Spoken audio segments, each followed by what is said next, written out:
Kirshenson, Nelson. Here. Lavelle is running late.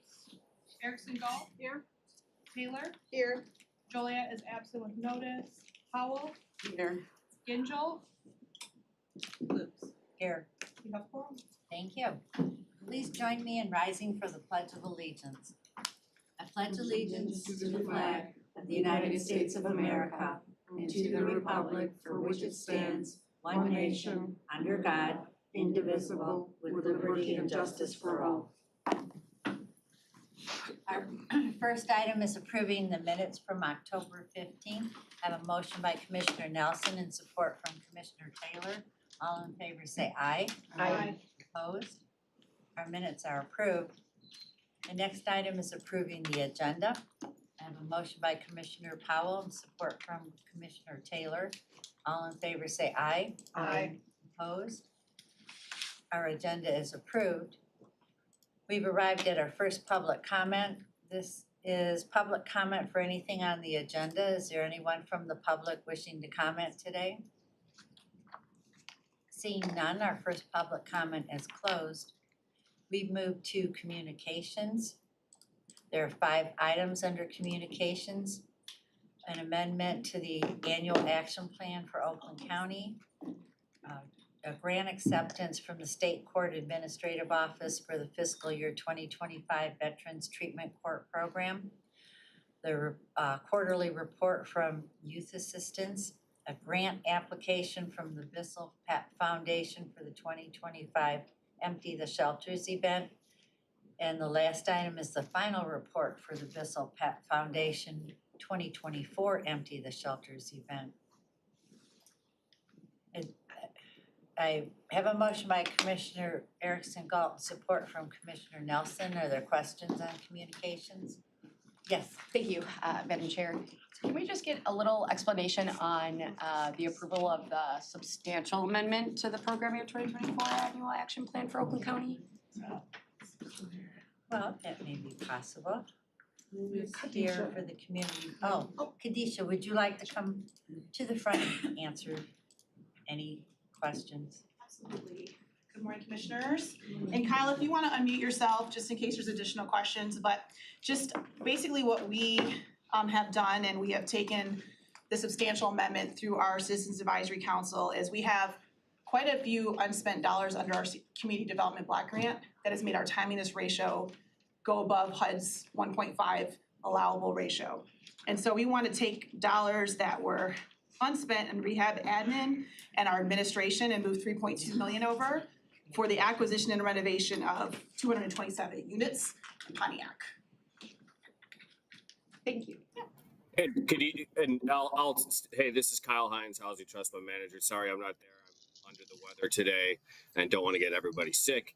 But I would just say that this substantial amendment is essentially the next step in the process. In May of this year, we amended the annual action plan, consolidated plan, to allow for the activity of rental rehabilitation of multifamily properties that are affordable.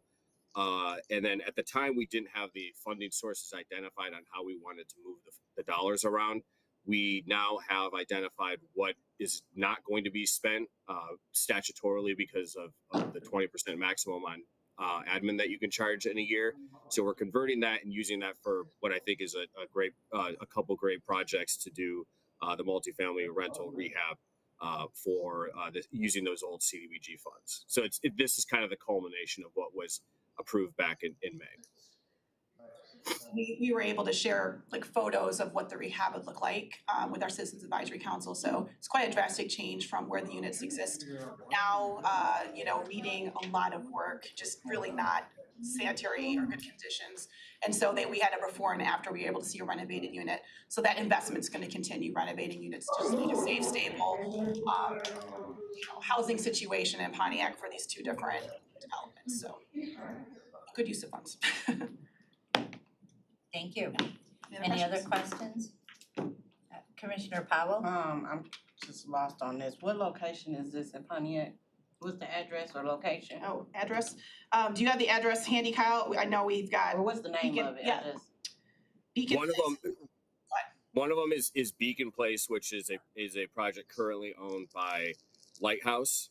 They received a Mishta tax credit award and also permanent supportive housing funding award from Mishta using some of their home dollars. And then the other development is Woodland Heights, which was a former Pontiac Housing Commission property that was sold to a private entity, but they still maintain management of the operations there. So those two projects. Lighthouse Lighthouse still manage the management there?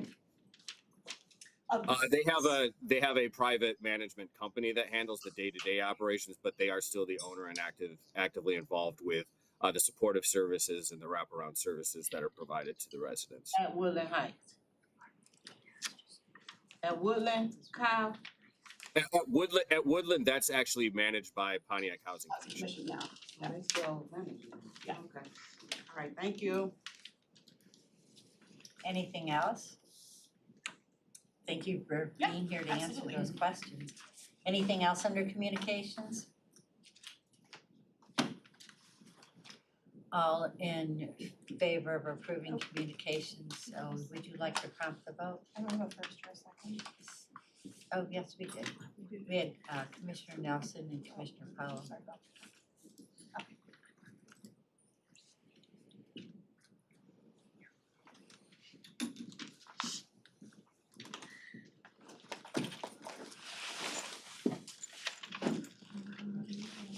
Seven yeas, 0 nays. All right, motion carries, thank you. Our next item is a circuit court recommendation from Friend of the Court, a grant acceptance from the State Court Administrative Office for the fiscal year 2025 Access and Visitation Program. Motion by Commissioner Nelson, support from Commissioner Erickson Galt, and Suzanne Hollier is here to give us more information about this item. Thank you. This is a pass-through grant that we received from the State Court Administrative Office. It's federal money that is administered by the State Court Administrative Office. It's administered down to the circuit courts to provide, in Michigan, it's used to provide supervised parenting time services. It's given to the circuit courts based on caseload size. So we receive this year $20,000. We contract with Impact Consulting to provide supervised parenting time services to our lowest income residents. They receive free services through this grant funding. Likely at the end of the fiscal year, there will be additional money available from counties that weren't able to spend their share of the funding. So probably in June or July, the State Court Administrative Office will reach out and ask if there's additional need in our community, and there always is additional need. Usually Impact will run out of funding and just begin providing free services because we run out of the funds at some point in the year. And I'll come back and ask for an amendment to the contract, and then they'll be able to be reimbursed for services. So right now, we've been authorized to spend $20,000 on this service. Thank you. Comment, or Commissioner Cavell? Hey, thank you. I see in the Schedule A that there's a $23,000 grant, but you're getting to use $20,000 on low-income family visits. What's that discrepancy? So I think that that's just how they account for like last year. They're just accounting for last year, and then below that you see this year. They're just making an accounting adjustment. Last year we got 23,000. And then we got another 10 actually later in the year. But this year we so far just are at 20,000. Okay. Yeah. And then with that money, you said that Impact Consulting will start to do pro bono when these funds expire? That's what they've done in the past, yes, they'll just, these are parents that for whatever, possible mental health challenges or substance abuse challenges would not otherwise be able to see their children. So in the past, what they've done is they just continue their regularly scheduled parenting time. And then I reach out to Impact and say, hey, how are we doing on the grant? SCAO says we can have another 10,000, can you spend it? And John Newman has typically said, yeah, we ran out of grant funding a couple months ago, so yeah, we can spend it. So then,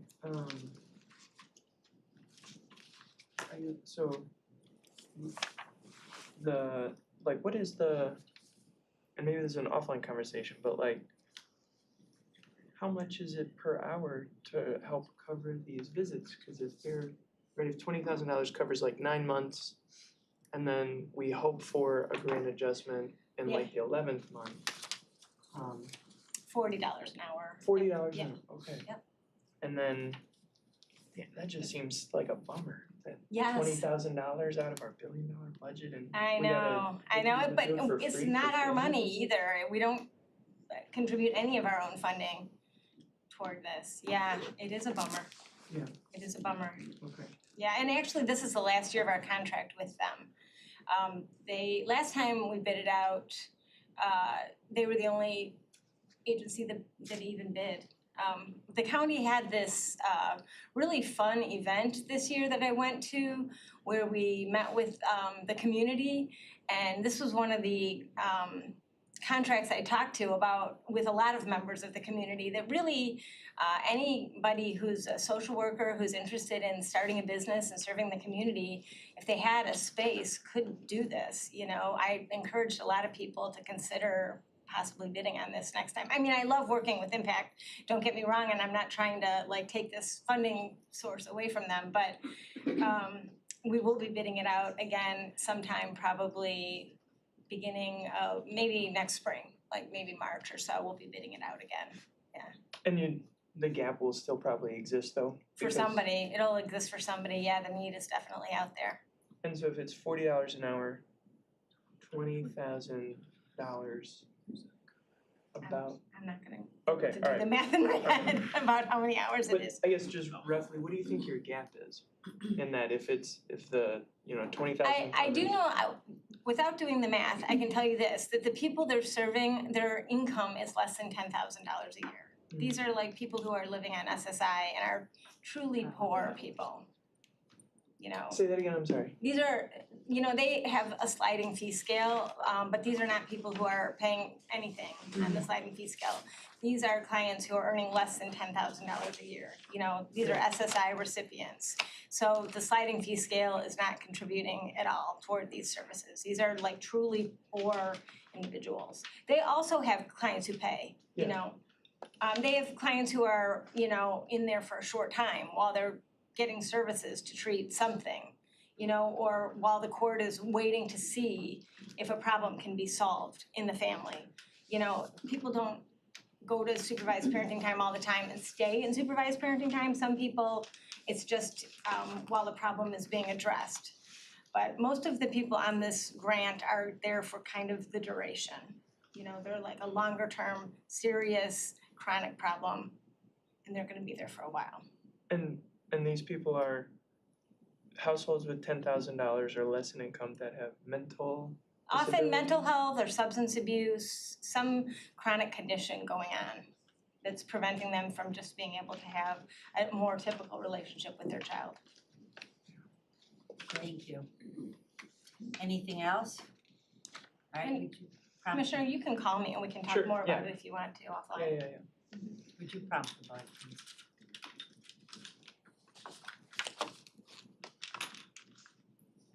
You have 7 yeas, 0 nays. Motion carries, thank you. Thank you.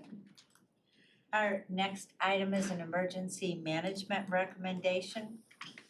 A grant acceptance from the state of Michigan State Police for the 2024 emergency management performance. And I have a motion by Commissioner Taylor and support from Commissioner Nelson. So, welcome. Hello, Rob Seeley, Chief of Emergency Management, Angie Jantz, the Finance Analyst in Emergency Management. So this is the Emergency Management Program Grant. This is the state of Michigan gets money from FEMA through this grant, and then they pass money down to all of the emergency management programs in the state of Michigan. This year, the award is $17,618. This goes to pay a portion of my salary, actually. This is $25,336 less than last year. which was about $30,000 less than the year before. This has been steadily decreasing from FEMA, and this year, actually, the reason it decreased was because the state of Michigan, Michigan Emergency Management Homeland Security Division took an additional, they usually give $2.5 million to all of the communities, all the counties that have a program in the state, and they divided it among the counties. This year, they reduced that amount by 1.5 million and only gave 1 million because they had additional costs at the state police. Their emergency management program at the state police is completely funded by this grant. And because of rising costs and rising salaries and other things, they finally decided that they needed to have more of that grant to pay their bills so that less came down to the counties. Thank you. Any questions or comments? All right, would you prompt the vote? You have 7 yeas, 0 nays. Motion carries, thank you. Thank It's real you. nice to accept money. Our next two items are public service recommendations. The first is a grant acceptance from the Michigan Department of Corrections for the 2025 Community Corrections Program. And the second item is a memorandum of understanding between the Oakland County Board of Commissioners and the Public Services Department to manage unobligated American Rescue Plan Act funds. So, oh, we have, Eric. oh, here he is. Eric's on video, but I need a motion. I have a motion by Commissioner Taylor and support from Commissioner Johnson. And we have Eric here on video to explain more about the first item. Yes, good morning, everyone. This is the annual grant acceptance, grant that we've received since the 90s from the Michigan Department of Corrections, which obviously would come into the Public Services Pretrial and Justice Services Division for the fiscal year of FY25. We had put in an application for roughly 2.2 million. We were awarded 2.17. And so a $25,000 reduction, which we can manage within our programming. But this will fund 15 full-time positions, 2 partial positions, and a part-time position within pretrial and justice services proper, as well as 2 full-time positions at the Sheriff Department for inmate casework services. To do the programming tied to our resources and programming here in the community, also along with at the jail. So this is pretty straightforward. This is, again, the acceptance of the award from the MDOC, Office of Community Corrections, and I would ask that you accept it. Thank you. Any questions regarding this item? Commissioner Erickson Galt? Thank you, Chair. Do we have an understanding of why it was reduced? Just budgetary issues? Yes, so the reduction, this is a competitive grant, so the counties that submit for this application, depending on the number, and there were a few new counties this year, so money was taken from a number of counties to provide it to them. So there's one big pot of money that everybody's kind of fighting over each year. And so this year we did receive a $25,000 reduction. Other places took a larger hit than we did. So we're hopeful that next year we'll be able to get the $25,000 back. I'm working with our grant manager already to put that in place. Thank you. Thank you. Anything else? I just have a, Oh, Commissioner Taylor? I'm sorry, I have a quick question. Under the scope, there's mention of paying a vendor. Has a vendor been identified, or are you still doing a search process? I'm not sure if that's in this application. We that's use, in this. Okay, I'm Yep. sorry, I thought it was. It's okay. Okay. Thank you, Eric. We will move on to the next one. The memorandum of understanding between Oakland County Board of Commissioners and the Public Service Department to manage unobligated American Rescue Plan Act funds. So Barb Hankey is here to talk more about this. Yes, thank you. And joining me is Deputy County Executive Medea Tariq. So this is MOU Memorandum of Understanding and Miscellaneous Resolution that's required for unobligated funds so that those can carry forward past December. Thank you. Commissioner Taylor? Okay, now I can ask my question. They sounded so similar, I apologize. Has there been a vendor identified or are you still in the process? Yes, a vendor has been identified. We're still in the process of the scope of work. There's a chance that it could be signed before December, the end of December, but we didn't want to take any chances. The vendor we selected is Catalyze Justice. Okay, thank you so much. Commissioner Gersonson? So just for clarification, the AARP funds, I believe, had to be designated by the end of this year. Correct. Yeah, so and that's why I came up, because you're gonna see a few of these coming up, right? So you actually all should have this memo in your packets that talks about the guidelines for MOUs for ARPA. And the federal obligation deadline is December 31st of this year. And as you all know, almost all of the ARPA funds have been obligated via contracts. There's some contracts that are still pending. And this is what the guidelines we were provided to ensure that that we have something in place while those contracts are being obligated. So and this is a US Department of Treasury provision, so they'll accept interagency MAUs as an obligation in the absence of contracts. Perfect, I thank you, because I know we're gonna have a few more of them, and I had never seen them before, and I didn't really understand, because the end of the year was the deadline we were all given, but makes perfect sense. So this is for programs that you're already working on, that you just want to be able to guarantee that you'll be able to spend the money in 2025. Yeah, like you all as the BOC have appropriated funds for more, pretty much for Children's Village, Housing Trust Fund programs, other things that you're gonna hear about. And the departments will manage the funds moving on, but the MOUs gonna help us Got it. make sure that those funds don't go back to the federal government. Right.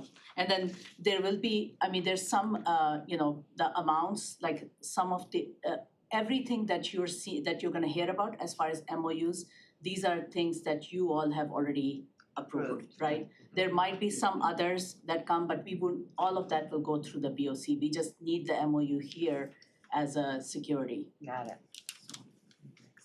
Thank you. Commissioner Cavell? Thank you, Chair. Going back one item, if that's okay. Going to? To Eric's thing, is that okay? Sure. Okay.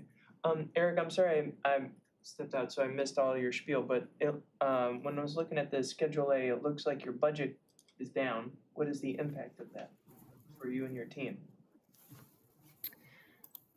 So we received a $25,000 cut.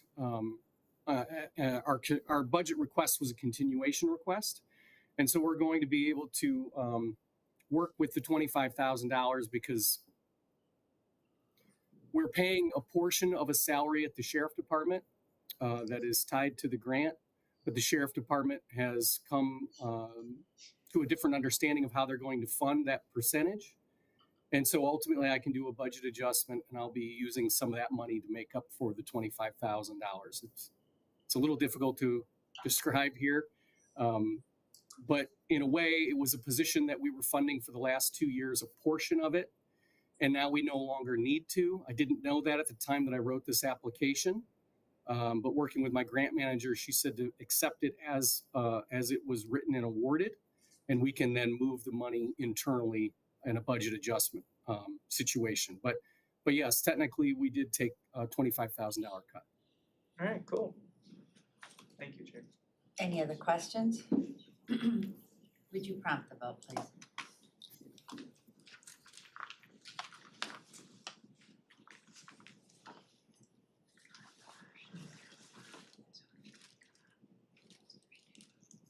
Commissioner Powell? Sorry about that. 7 yeas, 0 nays. Motion carries. Thank you. Thank you. Thank you. Our next 8 items are from our Health and Human Services recommendations. 3 are subrecipient agreements, the first with Oakland Livingston Human Services Agency for Integrated Urgent Care, the second with Honor Community Health for Integrated Urgent Care Operations, the third is with Oakland Livingston Human Services Agency for Women, Infant, and Children's Program and Peer Counseling Services. The next 2 items are grant acceptances, one from Oakland Schools for the Home Visitation Program, and the second with the Michigan Department of Agriculture and Rural Development for the Health Services Food Safety Program. The next item is a memorandum of understanding between the Oakland County Board of Commissioners and Oakland County Health and Human Services to manage unobligated American Rescue Plan Act funds for the SAVE Task Force. And the last 2 items are from the Neighborhood and Housing Development. Their memorandum of understanding, one with Oakland County Neighborhood and Housing Development to manage unobligated American Rescue Plan funds for the Shelter Capacity Program. The next item is the same for the Housing Trust Fund project. I have a motion by Commissioner Nelson. I have support from Commissioner Powell. And we have Leanne Stafford here to begin our conversations. Good morning. So we have a bunch of different topics to talk about this morning. Very excited about all these. The first 2 I have Honor Community Health. Actually, I think the first one is OLSA, right? I want to make sure I have it. Yeah. Okay. OLSA is our subrecipient as part of our integrated urgent care. I know we have been bringing this to the board, talking about a little bit about our soft launch. Both Deb and I have been here to talk about some of the statistics.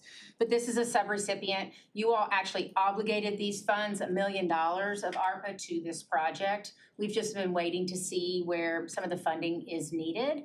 And so 2 of the projects that we are going to continue to offer funding for, one is OLSA.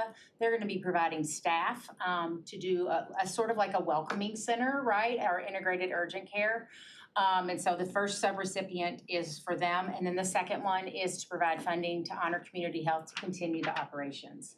And so I have OLSA, if you have questions for OLSA. And then I also thought it was a great opportunity to bring Honor and Deb to the table to really talk about some of the statistics we've seen out of the initial launch or soft launch for the integrated urgent care. Yeah.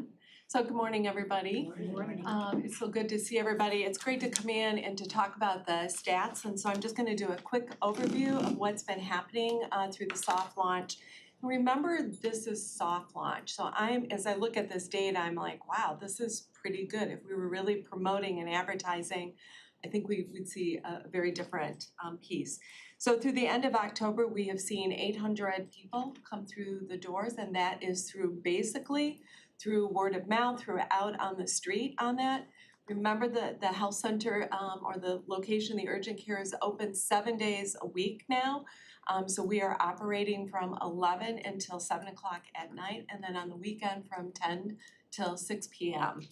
We've seen 800 people come in. Our payer mix right now is about 21% commercial, 40% Medicaid, and roughly 5% Medicare, and about 33% self-pay or uninsured individuals.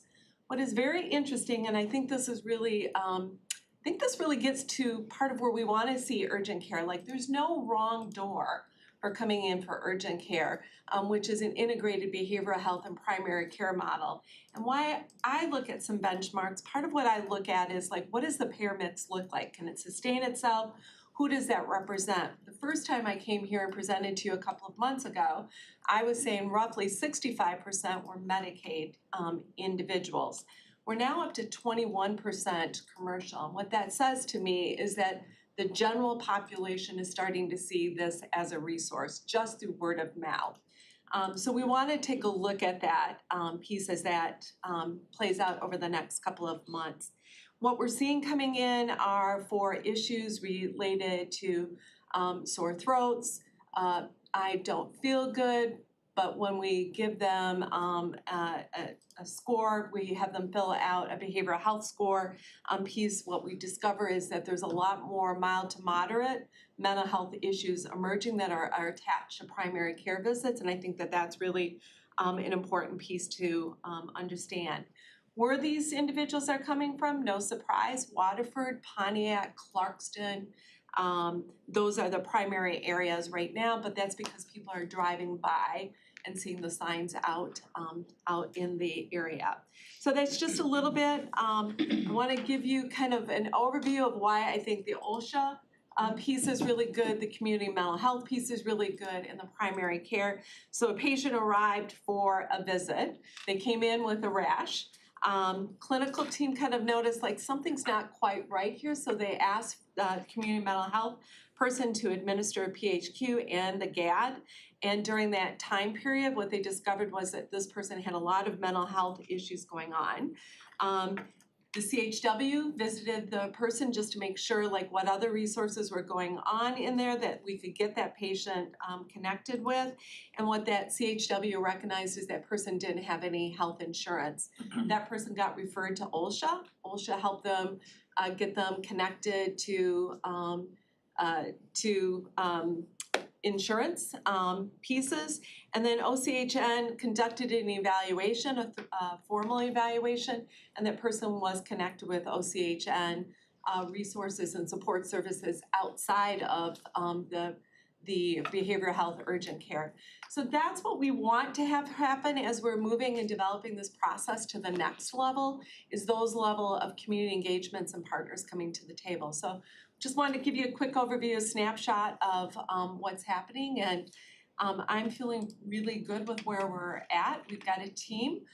We just did our holiday schedule. We will be open Christmas Eve. We'll be open the day after Thanksgiving. We'll have on-call emergency for Christmas and for Thanksgiving and New Year's, but we'll be open New Year's Eve, Christmas Eve, and Thanksgiving Eve, and we will be open for every other holiday, including yesterday on Veterans Day, and we saw 15 people come through yesterday for services, so. Does CHW stand for Community Health Workers? Yes, thank you, I appreciate that, Commissioner, I'm sorry about that, yes. Commissioner Gershenson? Thank you. So, you're in which hospital in Pontiac, is it? So we're at the Pontiac General Pontiac Hospital, General, right. yeah. So the way I understand it, a patient comes into you and you refer, if you feel they need other services, they're referred to OSA?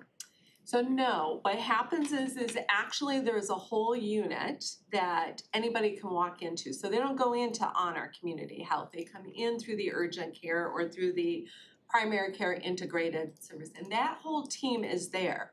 They're all located. So somebody from OSHA, somebody from OCHN, and primary care are there. So we're kind of wrapping around that individual. Then if they need to go out for ongoing services, which we hope that they do, either for ongoing primary care or ongoing community mental health services or support services through OSHA, then when those individuals, those teams connect and get that individual. What is great is that all of these teams are huddling first thing in the morning to say what happened to the patient the day before. So we know what happened and we have a follow-up plan with that. And they huddle at the end of the night to say, this person needs to, we can't leave until this person has a place to stay for the night, or they need these services, or who's gonna follow up in the morning. So they're all working as a huddled team, both in the morning and in the afternoon, really following through and saying what's happening with that individual. So it's a true walk-in. And it's 3 separate teams, right? I mean, you have 3 different organizations that are coming together to do this. It's not, yeah. Is this an unbelievable accomplishment for everybody to be doing that? Yeah, I mean, we say yes. recently. Yeah, I mean, it's something we've been trying, we've been working on this project for a few years now to and make sure we had the right people just at the table to unbelievable. get it done. I mean, Yeah. for the residents, what a tremendous resource that is. Congratulations. Commissioner Powell? So my question is, I do serve on the OSHA board, and this is for Susan. I know that from a staffing capacity has been a concern for us, and I just wanna make sure that, you know, you'll be able to manage or handle whatever this project is gonna need. And So that's one question. Then the second part is funding. The funding we have takes care of that. So it's not nothing OSHA has to come up with to fund these positions, because I know that'll be a burden on OSHA as well to have to deal with that. So I just wanna make sure from a staffing capacity, you're not strained, cause I know we're already trying to make sure we keep our positions filled. And how does that look for you, Susan? Sure, thank you, Commissioner Powell. So I'll answer the last one first because it's quicker and easier. Yes, this is completely funded by the county. That, as you know, kind of from the OLSA board perspective, we are, very focused on that. When new opportunities arrive, we do as much as we can to support it. We have the infrastructure, administrative wise, it is not as costly, but certainly from the point of adding new staff, that is completely funded through the county. So I'm not concerned about any burden there. And I also think the opportunity exists. We've talked about this as a team for new funding streams that OLSA has not been able to access, particularly on the Medicaid front. There are things that we do that probably qualify for Medicaid reimbursement, but because we are not in the health industry, that is something that's been really tricky for us to figure out. So it is something that I think is part of this partnership goes on as we get creative about sustainability. That's something we're going to look at together. So I'm really excited about the new potential that exists for all of us to work together. To your first question, Commissioner Powell, I think our biggest challenges have been in the early childhood space. We have not had the same kind of challenges with positions like this, partially in-house because of things that have shifted in the landscape because of COVID funds and things that used to exist and no longer exist. We have been able to shift staff around and actually keep or prevent turnover related to those other programs. So we do not have any concern on this front. If we were talking early childhood, I'd be having a completely different conversation with you and making you aware of the major shortage in early childhood staff. But we have no concerns here. And I think the other thing as you know, Commissioner Powell, but for the rest of the commissioners, we have just gone through a major overhaul of our compensation system, provided significant increases related to that compensation analysis to kind of keep up with inflation. And we've seen a significant change even in the early childhood space in terms of recruiting new employees and retaining the employees that we have had. So I am not concerned. And frankly, see this as an opportunity for somebody who may be in our system already at a more entry-level position to kind of move up our career ladder as well.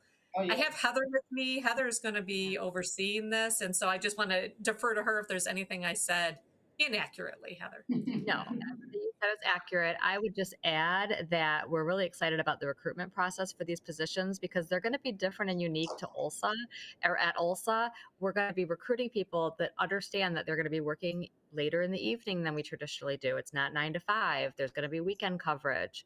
And we're looking for bilingual staff because Deb didn't share, but a huge majority of the people visiting the clinic are Spanish speaking.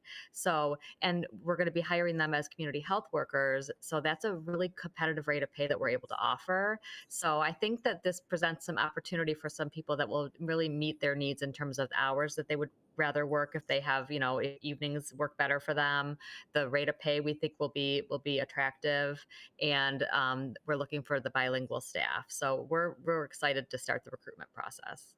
Well, I'm excited about this whole partnership. I do know it was a long time coming, and I am happy to see that we're using partners who are doing the work. We didn't go outside of this, and OSHA has been around for a very long time, and Susan is doing a fantastic job in keeping that together over there. And of course, Deb with honor. So I'm just excited to start seeing this kind of come to fruition, and we can help more people in need of that mental health and health space. So thank you both. Thank you, Chair. The one thing, can I just throw one more thing, just so you all know too, the part the county is also gonna bring to this, obviously then bringing all of these wonderful partners together, is we're gonna apply our own community health workers to this, right, in our TTS model. So once they receive these amazing services, maybe under this roof, our goal is to reach out afterwards, right? And ensure that if they have additional needs that we're meeting those. So it's not gonna, as they walk out the door, we're gonna say, see you later and hope everything goes well. Our goal is that our community health workers will also have a caseload that they're following up, right? And trying to get those individuals and those residents to a much better place other than just what maybe the services they received under the roof. So we're hiring those community health workers right now. Really excited about the applications that we're seeing. Over 100 applications for 4 or 6 positions. So really excited about that. So Great. Thank you. Commissioner Cavall? I just wanted to mention that all this that the county's helping put the money towards, you also mentioned the insurance mix, right? So then that also means that this is sustainable, not just funded by our general fund or by federal grants or something, but there is money coming back, there is revenue being created as a result of this. So a dollar we put in gives us however much back because we're able to bill insurance and Medicaid and Medicare, it sounds like. So that's also good leveraging, right? And if you remember we got the initial grant from the state. We got $5 million to kind of launch this. So we're working through that, but knowing this will help sustain us and keep us moving as we get to that real sustainability model. So yes. So then you're saying that 5 million from the state, Yep. $1 million ARPA. Yep. And then we're using insurance to bill back, like, so you guys were like scrappy enough to figure out the county didn't put in that much of its own general fund dollars, right? County didn't put any general funding at all. Now that's interesting. That's interesting. $5 million was from the state and $1 million is ARPA. I mean, that's designated by the state, so. Thank you. Commissioner Erickson Galt? Chair, I was gonna piggyback on Commissioner Cavell's comments about the sustainability. Do we foresee, and I'm glad to hear that we're looking at a mix of 5 million from the state, 1 million from ARPA. Which ARPA obviously is going to be gone by the end of '26. What is our model for going forward? Have we looked into that? I mean, in other contexts, we've discussed how we're going to continue funding some of these programs after the ARPA money dries up and is used up. So what do you foresee? I'm gonna let Medina speak too, so yeah. I'm just gonna pretend like I'm. You can chair.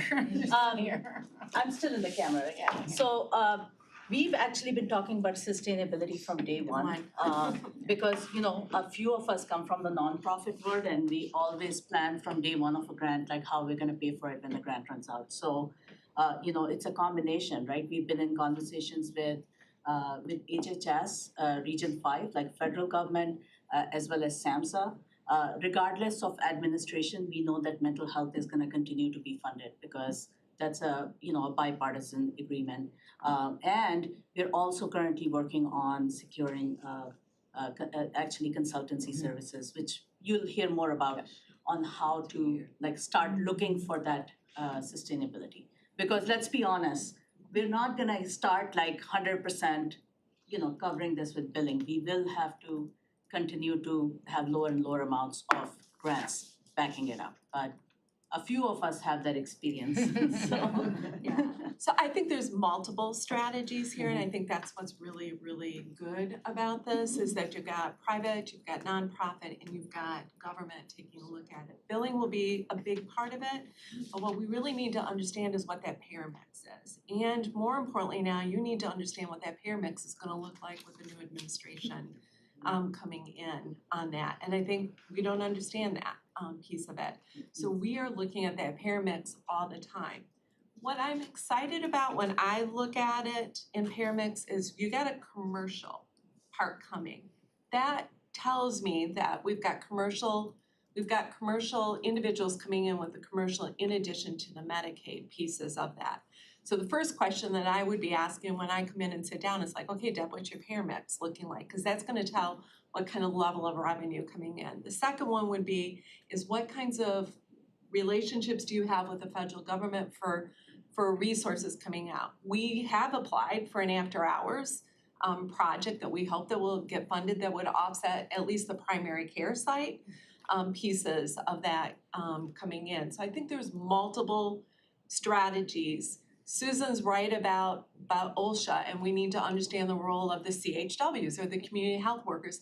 They can bill for services. It's not a lot of money, but traditional entities like OSHA might not ever have billed for those services and should start to bill. And that's where we can bring expertise to the table, is to help bring in some of those. So I think over the next 2 years, you'll start to see that funding plan become really solid as we gain more information, and why it was an important step in starting a soft launch and not starting a hard launch, because it helps us to reframe what we're doing without risking lots of dollars in it. Does that make sense? Yes, thank you. Okay, you're welcome. Commissioner Powell? Just glad to hear that you're thinking about this. Yeah, we are. The only thing I want to ask is the housing space.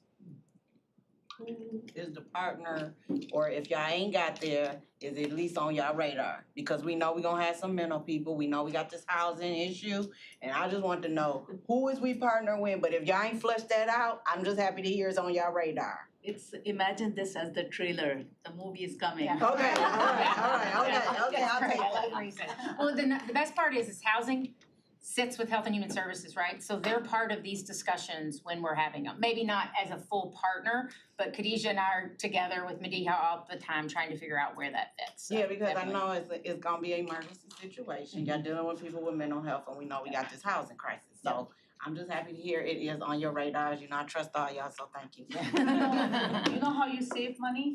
Breeding of programs. So half the things that you provide are provided by OPM, other people's money. Because you got like 6 different grants that come together so that you're spending one. So if we, instead of focusing on Deb's program and Susan's program and Khadijah's program, we focus on Mediha Tariq's, well, imagine I'm a resident in need, right?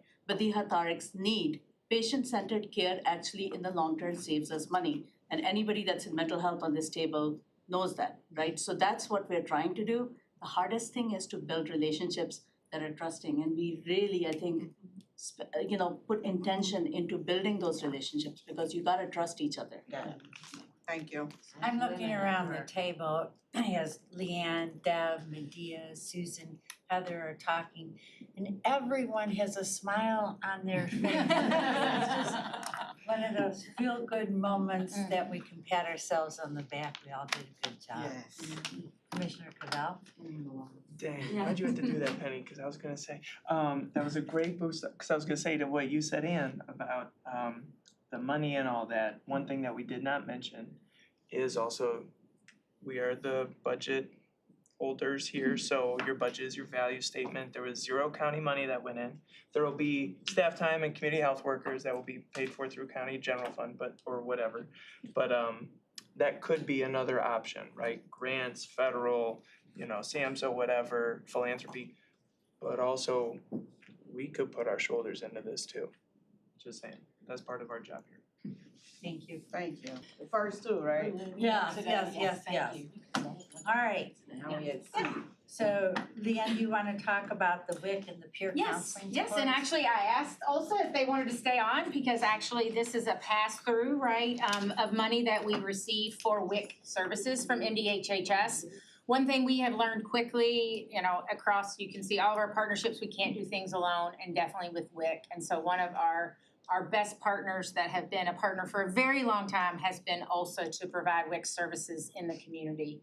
So as you know, the county provides 2 locations, right? We are actually 3. 2 locations. Our bigger clinics are in Pontiac and Southfield, and then we have a very small clinic that we are in partnership with actually Easter Seals in their building. So great partnership there.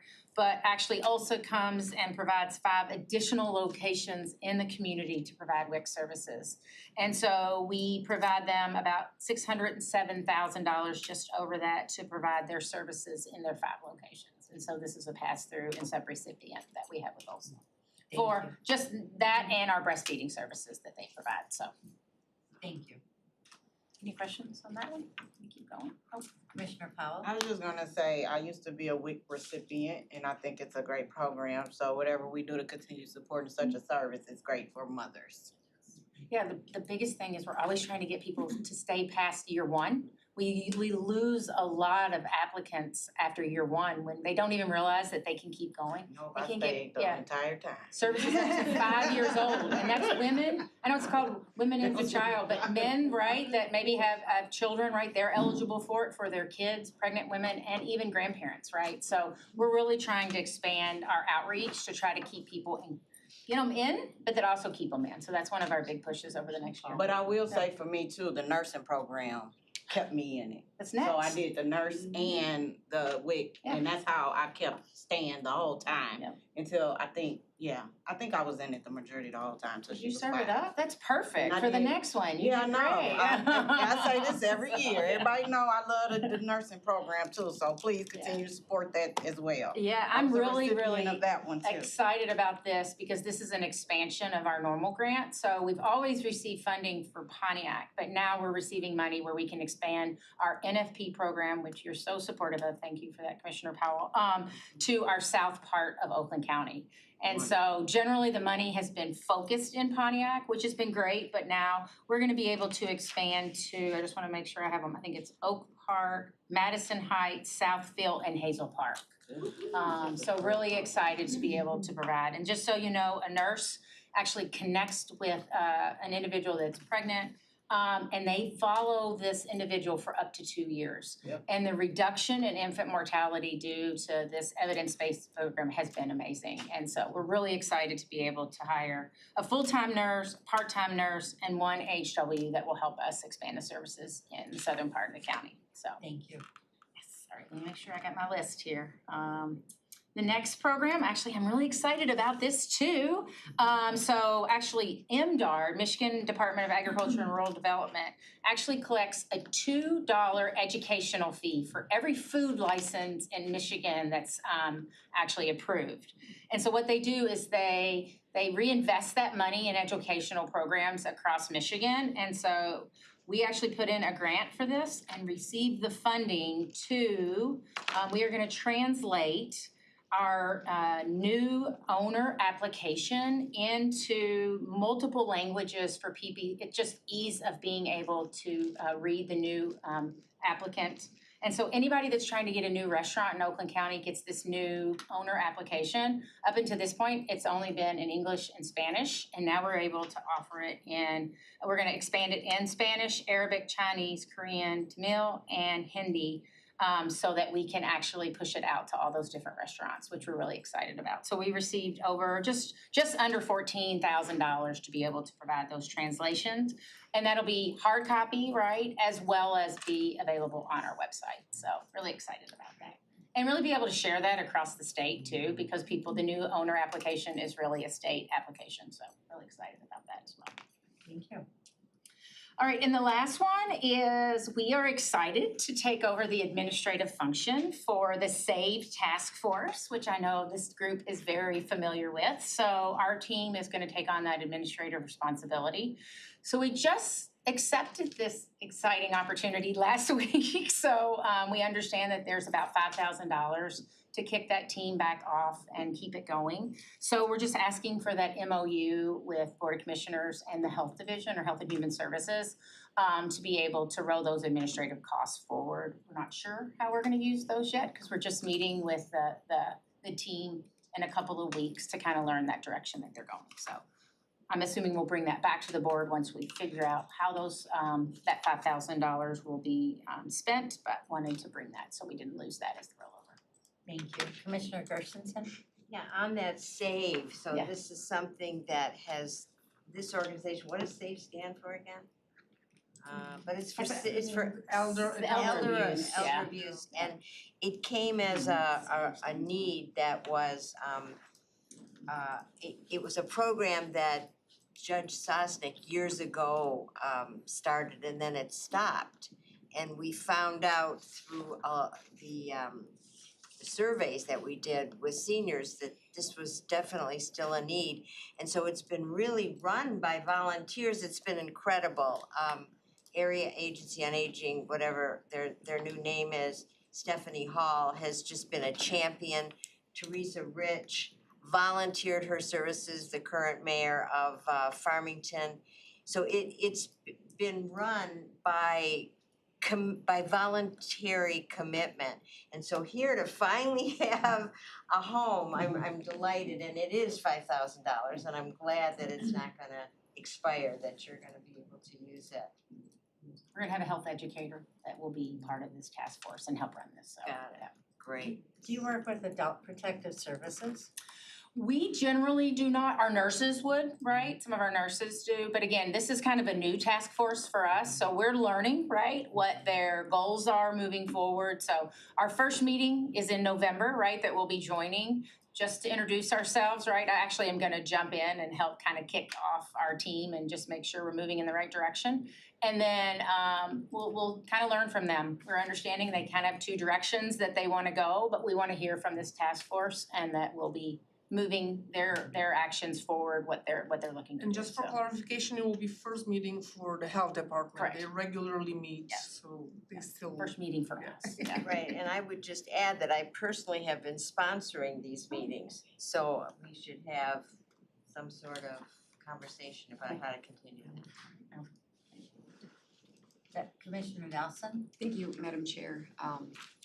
Great program, as already said. I'm not gonna even piggyback off of Commissioner Gershenson. She did a nice job. What is the administration fee? Administration fee for this? Yes. Well, it's just my understanding, it's just, all it is, it just says administrative fee, so to keep the task force going, so again. So as of now, we still pay Ageways for administrating. They send us an invoice quarterly. It was still, we still have money that we carry forward, not even from the blueprint, but from the before. Sure. 61,000. The Yeah. Ageways help us with blueprint, so we still have some money left there, and they invoice us, I believe it's around $170, $180, because your staff needs to devote time to send the minutes, send invitation, and then follow up action that needed. So the board is still paying Ageways, even though the Stephanie and there's a Julie now, they're fantastic and doing, I'm sure, much more for their billing us, but there is a cost for every meeting, task force, administrative included. And also the $5,000 if we choose, because the SAFE had the nonprofit branch, and because it kind of died, you have to reinstate it with IRS, and there is a cost involved with it as well. Is this something that we should keep on our radar as this money dwindles down? Define keep on our, we graciously and thankfully they are going to take over. Sure. We might have reports how the money will be spent. I just wanna make sure that we have the funds and means available to make sure that we're continuing to support. Oh, yes, so this will be, so the idea, I don't wanna say it out loud, but we're trying to become what Macomb County is. They have fantastic, but they're ahead of us with that. And they have also a senior department, like for seniors, right? So what you amazingly started with Jim Allison, I don't know how this is progressing. Is it going to be turned to the department? Is it so this is everything will be on the trials or a pilot run. So I hopefully after 2 years, we either have a department or HHS takes over the senior, because now Jim Ellison is housed in the public communication department, not in health. So this will show us. And also just to bring, and why the board couldn't house it, this is for professionals, right? This is not open to public to say their grievances, or this is for professionals to be on top of the scams or what's going on in industry, to educate themselves, network. So the group itself is going to decide how and what they want to do, right? So hopefully in 2 years, Leanne is it's fantastic, we're rock and rolling, we're keeping, but maybe we will, and the nonprofit part of it will also help to raise funding in grants to sustain that. So hopefully, Leanne. Perfect. Well, thank you, and we're here to support you. So looking forward to hearing how this transpires. And we'll learn more in the next month, right? Absolutely, no, totally. Like, we had a week to kind of learn Yes, so we're still learning. yeah. We have a meeting with Macomb to kind of hear what they are Awesome. currently doing, so I think that'll be great as well. We appreciate you being willing to take this on, so thank you. Thank you. Your next, you have two more items regarding housing, and it sounds like it's the same housekeeping items we've heard earlier. It is the same housekeeping items. I'll actually hand it over to Kyle to present on these two, but certainly both of us can answer questions if there are any. Kyle's muted. You're muted. Sorry.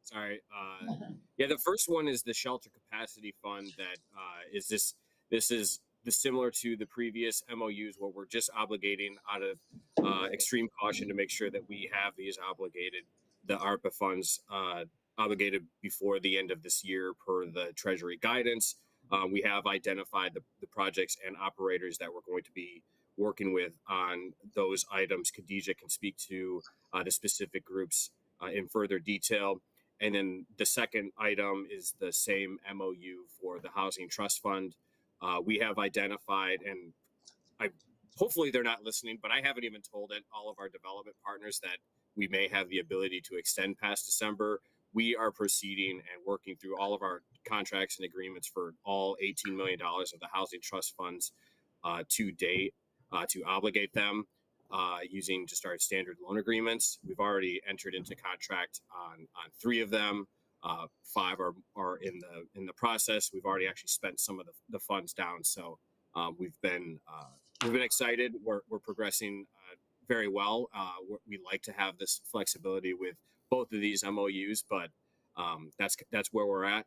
And the description of that Mediha provided earlier is a great understanding of why we're entering into these MOUs.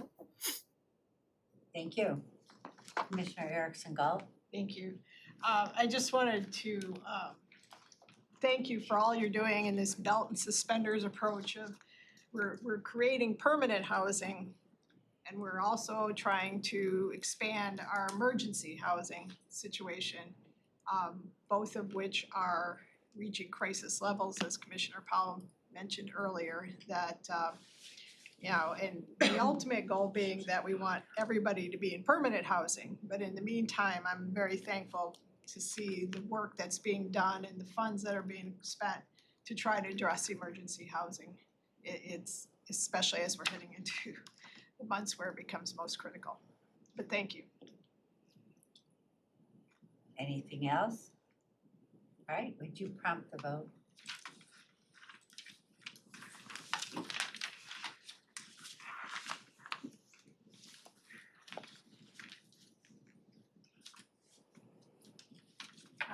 Six yeas, 0 nays. All right, thank you, motion carries. Thank you. Thanks for spending your time with us. Our next 4 items are Sheriff's Office recommendations. The first is a grant amendment from the Michigan Department of Treasury, the 2024 Michigan Commission on Law Enforcement Standards Distribution Program. The next 2 items are grant acceptances. The first from the Department of Natural Resources for the fiscal year 2025 Off-Road Vehicle Law Enforcement Services. And then the acceptance of the donation of 1 electronics detection K9 from the United States Secret Service National Computer Forensics Institute. The last is the acceptance of the donation for 1 K9 Labrador Retriever from Newfound Retrievers. I have a motion by Commissioner Nelson, support from Commissioner Erickson Galt. Welcome. Good morning. Yes, it's still morning. Yes. Okay, so our first item you've seen several times, this is our annual distribution from the Michigan Department, or Michigan Commission on Law Enforcement Standards. So we get 2 distributions per year for training for certified officers. This is our second distribution for 2024 in the amount of $123,196.39. The next item, we also have Donna Foland from Parks here in case you have any specific questions on how it operates at the ORV park, but it's an annual grant that we've gotten for several years. And it provides, so it's for $12,560. It provides salaries and fringes for deputies that are stationed at the ORV park, or the parks. The next one is, we're kind of excited about it. This is a new type of canine that we haven't had before, but we're working with, it will be from the Secret Service. And they have selected one of our computer crimes sergeants, she's a No, or she's deputy, one of our deputies that will get this dog. So this will be used in any kind of electronics detection, which is really kind of exciting. We don't have that, but they can find things as small as an SD card in any kind of, child case or whatever. So it's really, it's new technology, and we're excited that we anticipate this donation to accept the donation of the canine in January. And we do not need a budget amendment for this or the next dog because we unfortunately had one pass away last year, and then we had one retirement. So these two are just replacing canines that we had in our possession, and then the budget obviously for those will go towards these if they're accepted. That is so interesting about an electric, a dog able to detect. It's fascinating. We have some articles too, if you're interested in it, that we can send you the links to it, but it's really, it's really fascinating, and we're excited that we were selected for this opportunity. The next one is a donation of a Labrador Retriever, and it's gonna be for the search and rescue team. So this is also kind of a new, obviously we have narcotics and bomb and other types of dogs, but this is gonna be for search and rescue, and so this also doesn't require a budget amendment because we had the two that are off the books. And then once the board approves this, if the board approves this, we'll take ownership at that time. Thank you. Commissioner Pop. I'm just trying to figure out, then if we're paying for a lot of this and we just give it off for $1 once they retire, has that been the structure for all of them? Yeah, so we pay for it when they're in our care. When they're actually working for us, we pay for all of the food and all of the care. Once they get to retirement age, then we sign it over to the handler. So then basically they take it over, like for a nominal fee of $1, they take it over, then they're responsible for all the care and all the future care, and basically it becomes like their family pet at that point when they retire from working. Okay, thank you. Any other comments, Commissioner Cavell? Yeah, forgive me if you already said this because I was stepping out. So but, which item? Item B, this is the off-road vehicles, so this is not for a vehicle though, this is for deputy salaries. Yeah, so we provide deputies at the ORV park for parks. And so this is our annual grant that we get from the DNR. Okay, got it. Alright, great, thanks. I also just wanna mention, I'm gonna vote yes on items 1 and A and B, but no on items C and D. So I don't know how we break that up, but. We're gonna break it up. We'll prompt the vote on the first two items, A and B.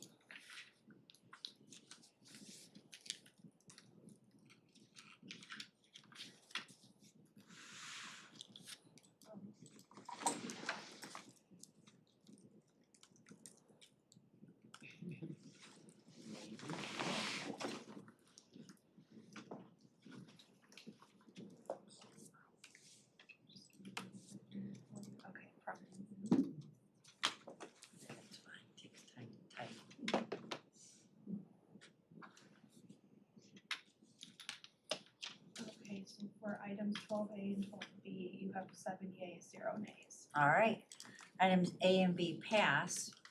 Item C, the donation of one electronics detection K9 from the United States Secret Service. Would you prompt that vote?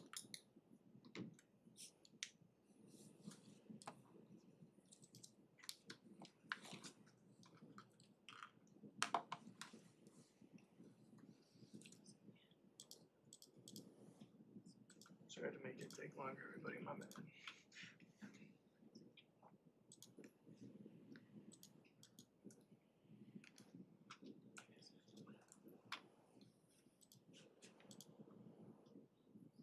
Okay, you have 6 yeas, 1 nay. All right, motion carries. And the last item under Sheriff's Office, recommendation for the donation of a lab from Newfound Retrievers. Would you prompt that vote?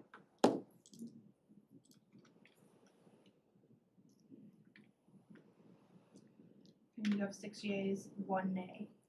All right, motion carries. Thank you. Thank Don't you for go- your support. Oh, you can go away. Yes. Our next two items are from management and budget. They both relate to the sheriff's office. The first is establishment of standard law enforcement services agreement rates and law enforcement overtime rates from January 2025 through December 2025. And the second item is establishment of overtime law enforcement services agreement rates for non-contracted entities, January 2025 to December 2025. I have a motion by Commissioner Cavell, support from Commissioner Gershenson. So Brian and Cheryl are here to talk about these items. Hi. Yes, please. I'm Cheryl Johnson, I'm the deputy CFO. Just to give you a little bit of background, it's like the first time I believe that I've been in front of this particular committee. My experience in governmental finance goes back a very long time, back to the late 80s, early 90s. And actually, I cut my teeth on Act 312 costing, which, if you know, is going through contracts and costing out public service for police and fire because they don't have the opportunity to go on strike. So that's really one of the very first things that I ever did in my career. And then I started that with the city of Pontiac back in, probably before Angela was born, like the 90s. So I've also been, I was at the city of Pontiac for 20 years. I worked for Plant Moran where I was the finance person for various entities around, CVTs around the county. I've done some out-of-county stuff, Livingston County, Genesee County, and I was the finance director in Ferndale for 6 years before I came to the county about 3.5 years ago. And I've now settled into the deputy CFO position where I am doing my thing for the county. So doing your things for the taxpayer. yes, doing my thing for the taxpayers. So I was tasked with looking at the rates that the sheriff now has to put the rates before the BOC for approval before they go out to the communities. So I utilized the tools that the sheriff's office had used for historically putting some of the costs together. I reviewed some of the costs and made some changes to them, which I believe is why I'm sitting here now. So the tools that I utilized are also the same tools that we utilize when we put the entire budget together. So the things that you guys will see in your packet, and I do want to apologize if anyone was unable to see those attachments. I was kind of instructed to put them as private so that the commissioners could see them because we didn't really want them to go, out to the public until you guys obviously had a chance to voice your opinion about them and have a conversation about them. So what you will find in your packet is the various rates and the items that go into the rates for each of the positions that go out to the local CVTs that, utilize the Oakland County Sheriff's Office as their public safety.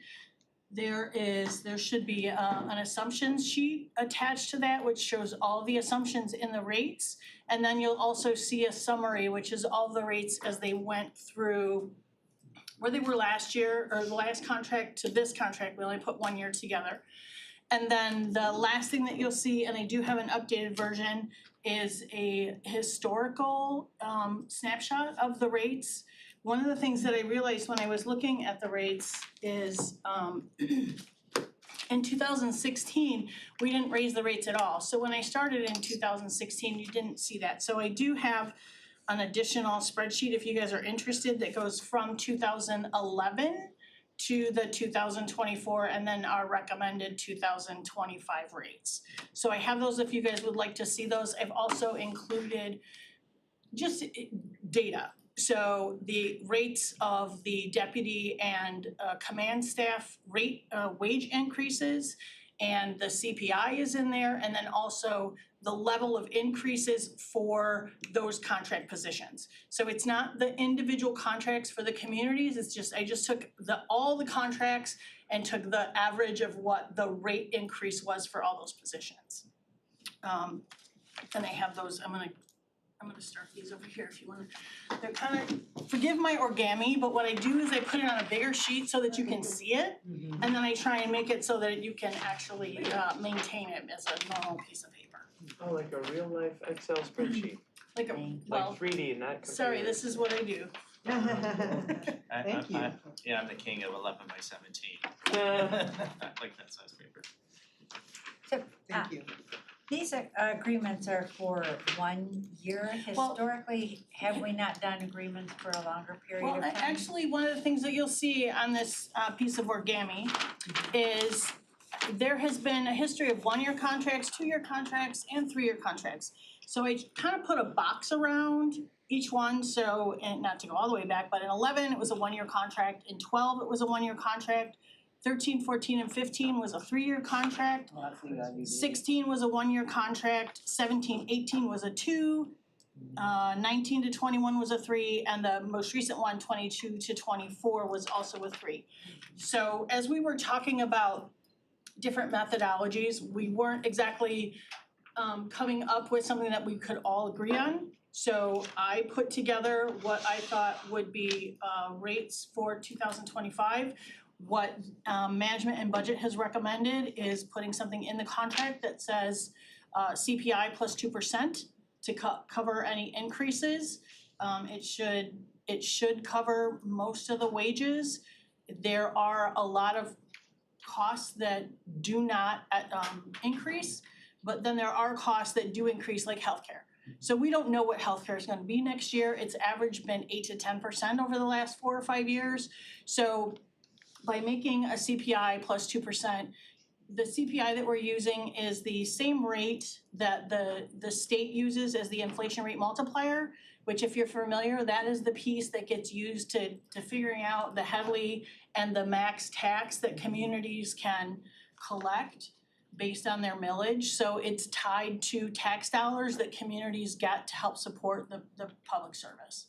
And so our recommendation was that CPI plus 2%, but I kind of left it open because I know that this was gonna be a conversation that we were gonna have, and I didn't wanna, obviously it's a lot of work. The sheriff's office put a lot of work into putting this entire template together. I put some work into, tweaking some of the numbers.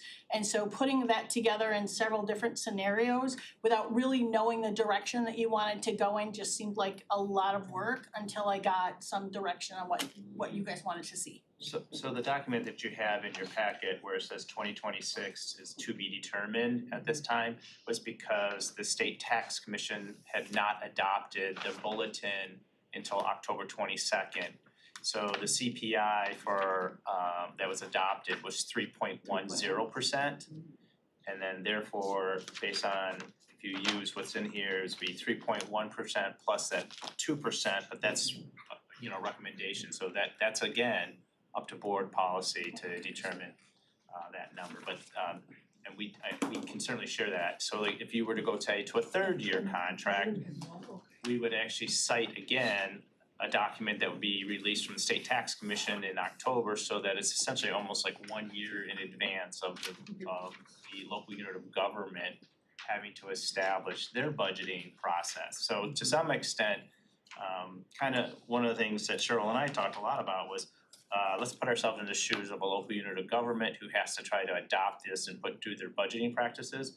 So to some extent right now, given the fact that we know what the CPI is, so we could actually fill in the 2026 column if you know what your spread is over the CPI. The spread is that 2% or whatever that number is. Then they'll know for the following year.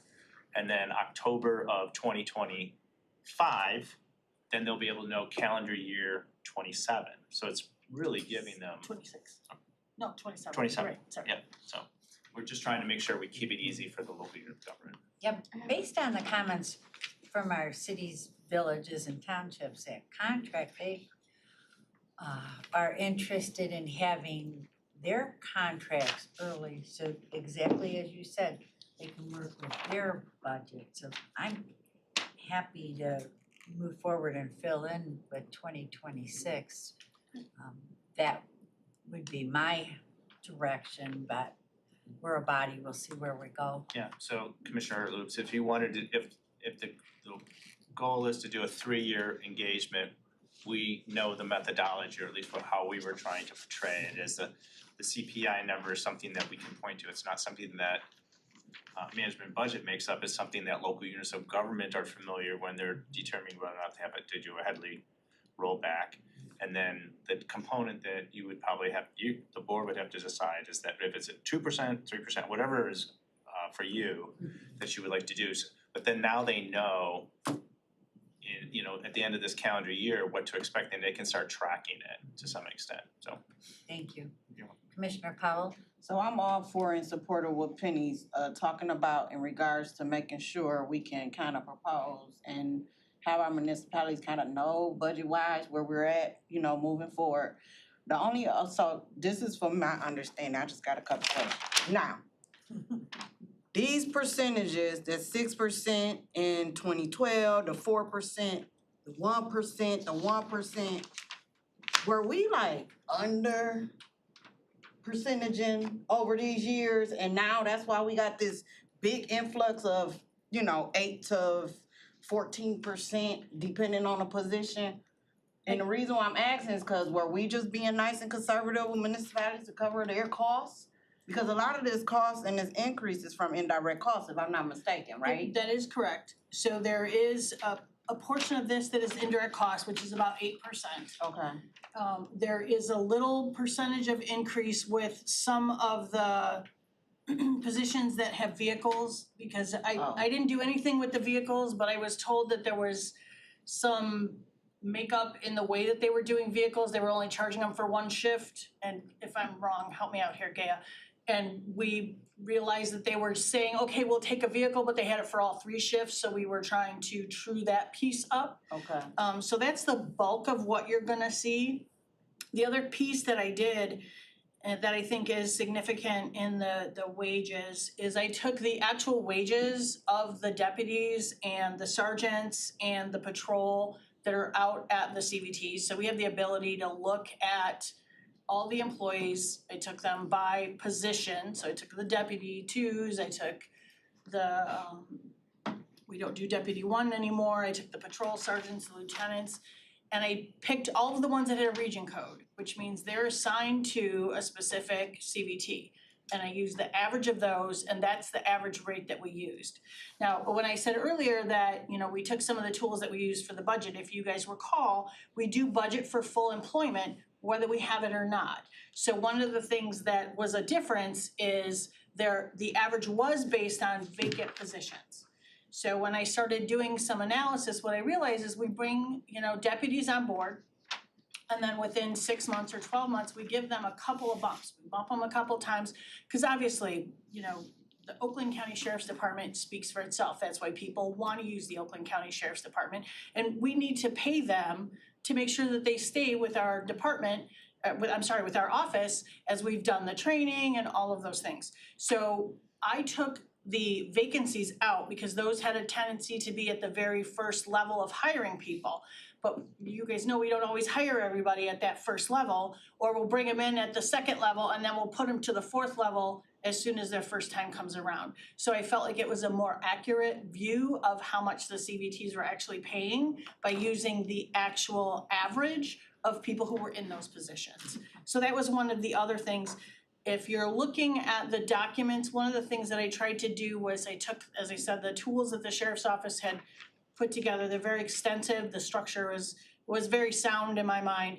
The things that I changed, I had a tendency to change to blue so that you can kind of tell where we had, where the sheriff's office had some of their numbers. The things that I changed or implemented, I put in blue on those individual things that were attached to the documents. Okay, but still. I can't. Because when I look at, I'm just saying, because it's like, to go from 3% to 14%, but I'm seeing an average of 3, 1, 0, like nothing. I'm just trying to figure out, is that why we gotta do the big influx of percentage at the end now? I can't speak to the historical rates. Got it. So what I can speak to is the philosophy that I used, the methodology that I used in putting 25 together. Got it. I wanted to give you guys the data so that you could see where we were at in terms of, are we, recouping the dollars? Are we recouping the bulk of the dollars? Are we not recouping the dollars when it comes to the services that we're providing to the CBTs? Okay,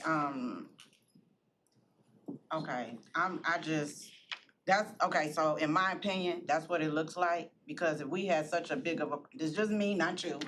This is my opinion of myself, and I know chairman or co-chair, y'all can help me out with this, but the way it looks like is our communities were underpaying us for their indirect costs, and now we're like, holy shit, now we gotta kind of recoup some of our costs back. And it's increased their percentage, and yes, I know they may not like it, that's what it is, but we've been kind of helping them indirectly. I don't know if they knew or not, but that's how it's looking to me. Now, I do know this is a burden for one of my communities. But I know, this is what it is, and I guess they'll have to figure it out. I did put in calls to my community. I have not sat down to talk to them about this. So I'm kind of pending on this, as far as my vote, but there we go. Thank you. Commissioner Nelson? Thank you, Madam Chair. I appreciate both of you being here today. I know this is muchly anticipated. I gotta say, I'm a little confused. I know it seems since 2019, process of this looks a little bit different. Not necessarily I get the whole concept of we shouldn't be subsidizing these contracts. Get that. But it seems like the process this time with discussions and all that behind the scenes stuff, I kind of feel like the process was done a little bit different, as I'm still learning new information today, which I don't like coming into committees with that, especially moving forward to make an informed vote. So I have a couple questions with the document, Cheryl, that you handed out paper-wise. I know that you had said that we no longer have deputy ones. So does that match? So as I look at, so the 12-page document, what is this one? I'm looking on the documents that were attached. It's the 12-page document that breaks down all of the different positions. The positions listed in this document don't match up with the positions that put on the paper document. And I just want to get some clarification on that. So for example, detective unmarked vehicle, where would that be on the paper document that you shared with us? Okay.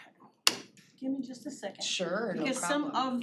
some of the things did change, like I could have misspoke. I think it's patrol investigator. So yes, it was formerly the patrol investigator, so it should be detective unmarked vehicle, but I don't even see what it was formally called. Oh, I do actually. So the patrol investigator, I stand corrected. So the 1, 2, 3, 4, 5, 6, 7, 8. The 8th one down on the paper should then be the detective unmarked vehicle. Is that correct?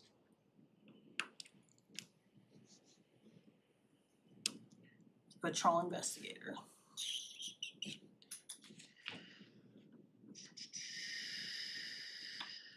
So the patrol investigator was comparable to the school resource officer, marked vehicle, and then I think it was replaced by the detective unmarked vehicle.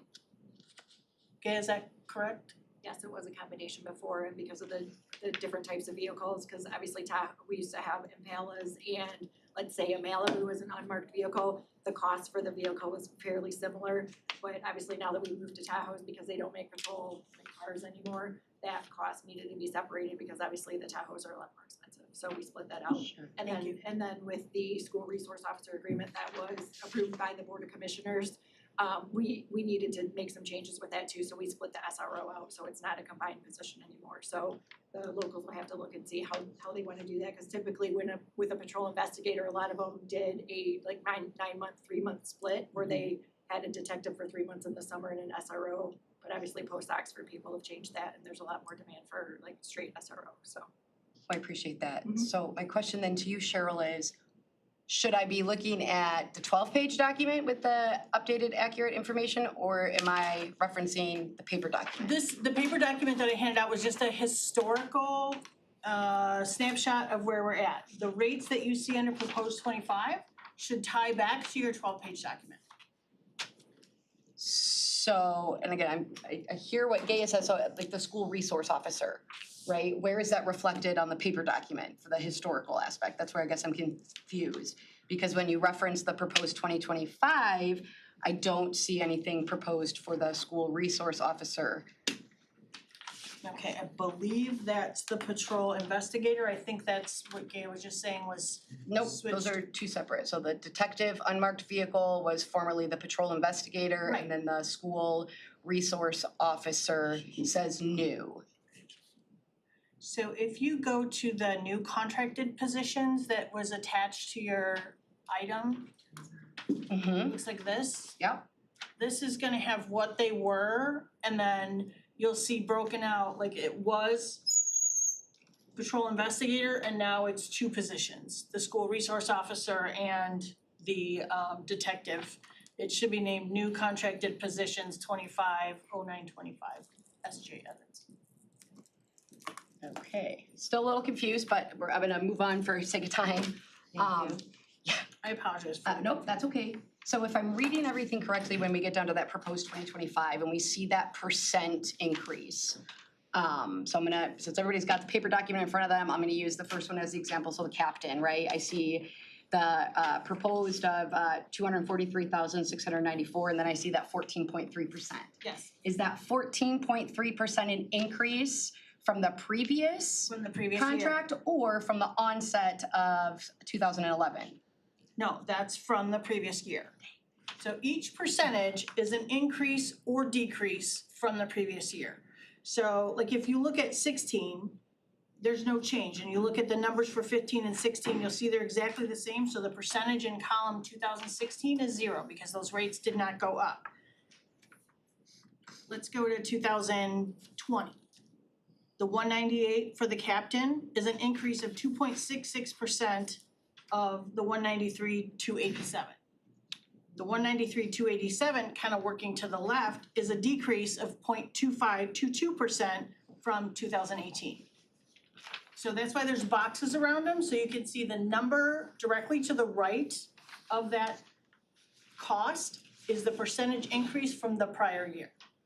So under the, and again, I'm sorry, I'm trying to Don't follow you. apologize. Please don't apologize. The best I can. So that 14.3% is a total increase For from this year. the, Over the contracts that they had last year. Yes, ma'am. For the rate of 2024. Right.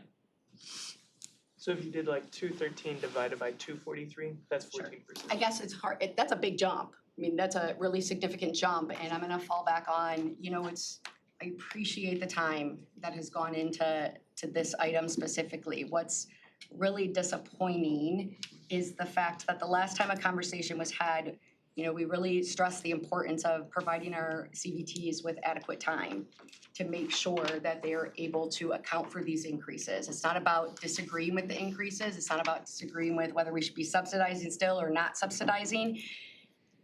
It's really disappointing that here we are right at the tail end of a timeline when these contracts are expiring, and yet, from my understanding, we did make some verbal promises that we try to get these out at least 6 months ahead of time.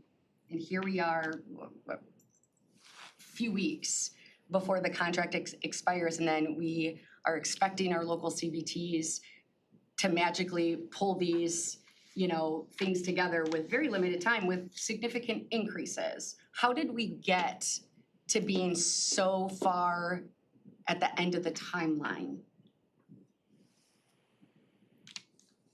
well, I can tell you that we did start looking at these a while back. We've had several conversations about them and what the rates should include. I know back when we looked at the dispatch rates, when those were brought before the board, those were a significant jump as well. And those included the indirect costs, because that was the piece that we were not including with our cost for the CVTs. So there was conversation at that point about that. There have been several conversations with the sheriff's office and myself putting these together. I can't really give you something that's gonna make you feel better about the timing. The timing kind of is what it is. And by the time we started looking at it, as you know, we had the budget process, we had some UAW stuff. These were things that fell on my plate to do. And so making sure that I was putting appropriate time into them and doing the appropriate research, here we are.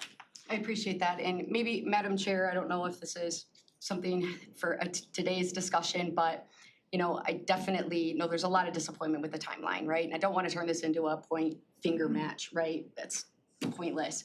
But as this body, maybe we consider taking a look at the policy and amending the policy to include a time frame of that these contracts will be at least communicated out 6 months prior to the expiration date of the contract. I think it would be helpful to extend the contract to approve more than a 12-month or a year's period. Sure, and that was actually my last question. What are the pros? I know majority of us sitting around this table came in after 2019. So considering that for the longevity of at least my time serving, we've always done those 3-year contracts, right? To move forward with a 1 year with very little information communicated, why that changed, especially given at least for the past 6 years, we've done the 3. So could you provide some pros and cons of moving from 3 years to 1 year? Absolutely, and I'm just kind of giving you the information. I'm not recommending 1 year, 2 year, 3 years. I can tell you from my 30 years of experience at a CVT, I'd prefer to have a longer contract so I know what it is. I actually took it from my own experience when I recommended CPI plus 2%, because that's how several of contracts that I've seen have been built. So then communities understand and they can build those things into their budget. I can certainly put together numbers for 26 and 27, and I can probably do it by the end of the week. The cons are that then we go back, we fall into this area of unknown costs. So we don't know how much this, the CIP is gonna be next year. We don't know how much healthcare is gonna be. That's why we recommended the CPI, did I say CIP? Sorry, CPI plus a percentage, because I feel like that's the most amicable way to give communities the ability to figure out what their budget is gonna be, because they're gonna be able to look at this number and build in their budget if they're doing 3-year budgets, which I've done in several of the communities that I worked in. It's much easier to do that. If I was a CVT and I saw a 1-year contract, I would be very concerned, especially with such a high rate. When we did look at these for 25, 26, and 27, the 26 and 27 rates were not 14% jumps. They were 3 or 4% jumps, 5% jumps, because we've got the structure in place with the Tahoes and not the cars, with indirect costs where before there were none. And we also, I don't know how far out my contracts go. I have it right here. I pulled it up already. Okay, no, I'm sorry, the labor contracts. You and I think you're the other half of my brain. So, yeah, so the deputy's contract currently expires September 30th, 2026. So right now, if you go with a 3-year contract with a CPI plus something, based on possibly, say, even using the UAW settlement increases, I mean, we're already at risk of where's the difference? If we only say 5% the county could be behind. So that, and then the command officers is September of 2025. And so the deputies is 783 positions. The command officers under contract we're showing to the public is 129 positions. Could you say those numbers one more time, the Sure. deputies? So right now, and this is from a document that came for the Huron Rouge deal that just got sold publicly. 783 positions for the deputies in corrections, which expires September 30th, 2026. Command officers, 129, expires September 30th, 2025. Thank you. Oh, you're welcome. Chair Woodward, did you have something to say earlier? Yeah, well, if other people are in the queue, I can wait. Commissioner Erickson Galt. Thank you, Chair. So based on my previous experience of being on a city government, 6 months ago would have been in the middle of when they were already formulating their budgets. So their budgets for the fiscal year have to be approved in May. Yes. So, or actually June 1st, I believe. So generally, most of them are, I don't know about townships, but cities have to basically approve their budget by May 31st. So 6 months ago would not have necessarily made, in my opinion, a difference in terms of them being able to budget for what's going forward, because they have already, they started formulating their budgets, if they're doing it like most of them, in January or February of this year. So realistically, if we want to try to do it in a way that meets with a city's and arguably township or village's budget, we would have to be giving them 12 months advance notice. And when, those were some- because of how these contracts are not coordinating with how cities and No, they're not. villages and townships are budgeting. And those were things that we were discussing as we were laying out these numbers and looking at them, like, we talked about an 18-month contract so that we could more favorably align with CVTs and allow them to, have some numbers and budget for them. So those were all part of the conversations that we've had, and this is where we landed. The other thing too is, the indirect costs that are now added. So the Maximus study that used audited financial information from our last fiscal year, September 30th, 2023. The report, the Maximus study, was finalized in August. So we received it under review. And so when the sheriff's office started utilizing or providing information to us, they actually used last year's Maximus study, which then we had to provide them the new indirect cost or percentage, which was again August. So that Commissioner, I see it's the issue of the timing as well to recover our indirect costs. So, the timing is it is what it is. When you begin this analysis in 2011, were we providing these services to CVTs before 2011? Again, I wasn't here. I can speak to Pontiac, because I was in Pontiac when Pontiac gave up their police force and switched to Oakland County to provide their police force, because Pontiac was under emergency manager. They were really struggling. They laid off 70 officers. They were struggling to provide the services, the building, all of the stuff that it needed. So the decision was made by the emergency manager at that point to switch to the services of Oakland County. Whatever that conversation was, I was not involved in. I don't know where everyone else is in terms of these. This, for me, is a data snapshot. It's just, I feel like it's easier to make a decision when you have data. I'm a numbers person, I'm sorry, that's how I operate. So that's why I put the data together, so that you could see the percentages, the increases, the history of how this has gone. I was not involved in the history. I couldn't speak to why or why not the decisions were made to make these rates what they were. I know that in this time frame, in 2013 and 14, what I can tell you is the lowest property tax that CVTs were getting. That's right after the housing market crashed.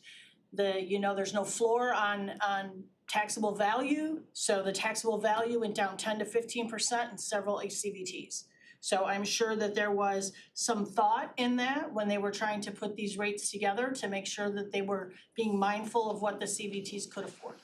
But that's only speculation on my part because I was not involved in the decision that made these.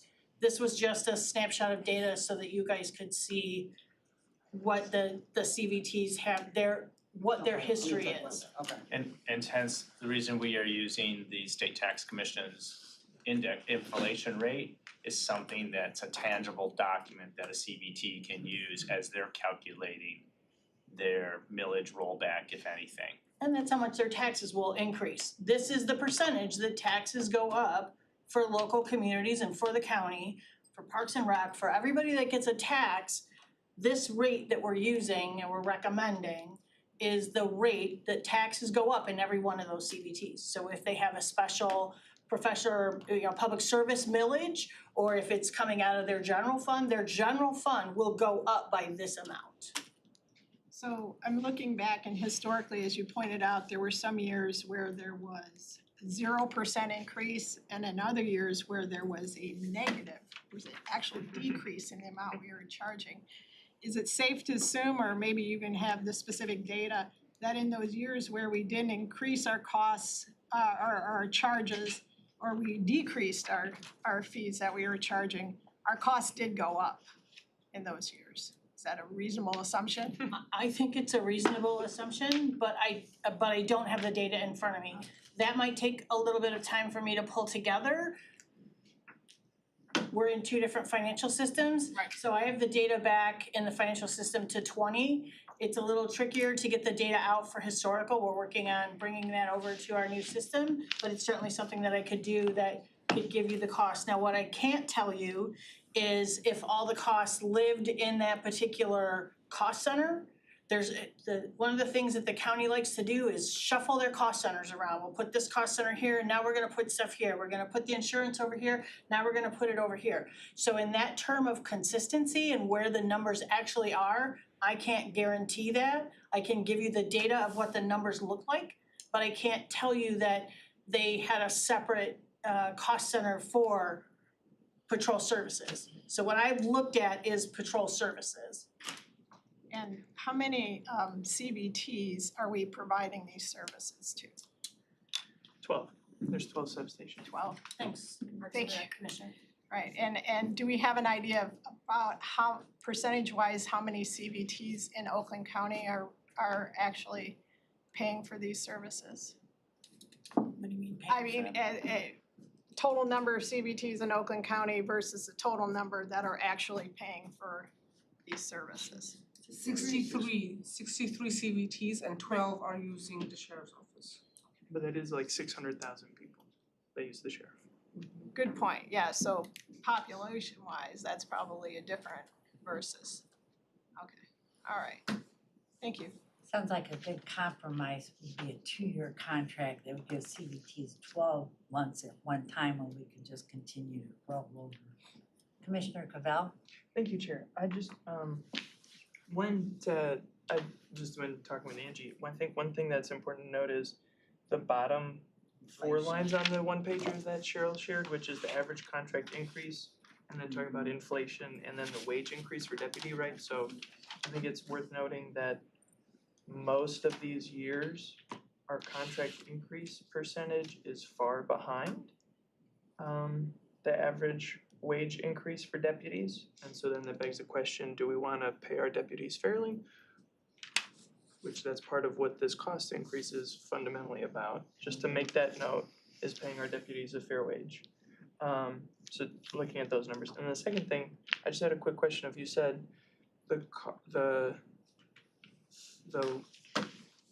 what I worry about is the county's financial stability, right? This is the largest, right? The sheriff is the largest line item. It takes most of the biggest part of the general fund.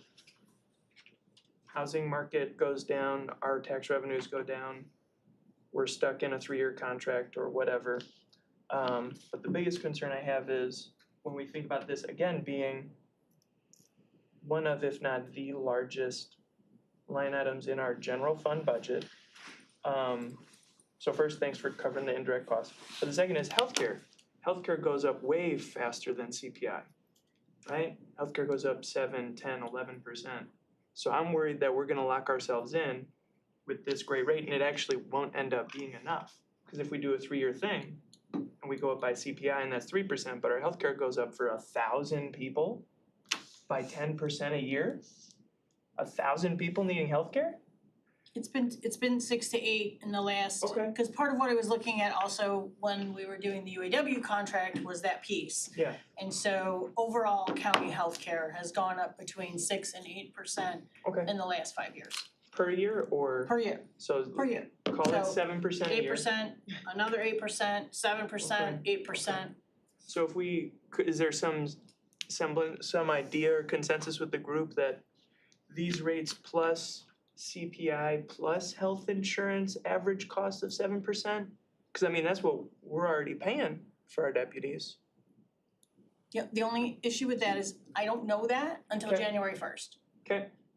So that's, the unknown is the, the discussion on the table. Okay. So this could be then over time, 2 or 3 years, this could actually be kind of a gift to local communities. It feels like sticker shock, but if healthcare in 2 years goes up 14%. Prescription rates are included in that healthcare. And we see that just the difference in inflation was 16% over the last contract. Wage increases for deputies is 12%, wage increases for command is 14%, so there's a 15% increase just in wages, but then we don't take into account 7% a year healthcare. That actually, at the end of 2 years, is kind of like they got a deal for a year or two on the healthcare. Well, and there are things that don't increase. So we're in a 10-year contract with tasers. Okay. So that's Thank you all. the cost, that does not, go up. That will stay the same. Yeah. But we're also talking about $500 a person compared to $17,000 for healthcare. Yeah, okay. Well, you said 5 versus 17,000? Yeah, the average cost of healthcare for, like, illustrative rates right now is about $17,000 per person. And that's the thing that goes up 7% a year? Yes. So next year it'll be another like It could be. $1,000-ish? Unknown, but it could be. Okay. Thank you. Any other questions or, Chair Woodward? Okay, now I'll jump in. I think all of you are having the right conversation on this, and I think I just wanna kind of frame the conversation, what gets us here. Many of you would remember that I was trying to flip the table over 3 years ago because one of the reasons this number is what it is because of the lack of indirect costs and the price point for the 22 contract. For this, yes, was far below what the real costs were. And we can't make money, but the cost of the service needs to be calculated. And I do wanna give Brian and Cheryl kudos, because I know going back, trying to capture that with a lens towards let's get this right now. Commissioner Powell mentioned we're trying to recoup what we lost. We're not getting any of the money of the true costs back. This is about resetting the clock, ensuring that whatever it costs to provide the service, which by far is lower than if they were to provide it themselves, getting that number right without putting us in a position in which we have to subsidize those costs at the expense of every other community that is paying for their law enforcement costs, et cetera. So that's like the big frame.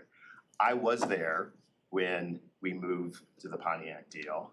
I was there before then, and what I will tell you, and I'll give my commentary, that there has been efforts, and I think it's done a disservice to the county as a whole to keep these costs artificially lower out of the name of marketship of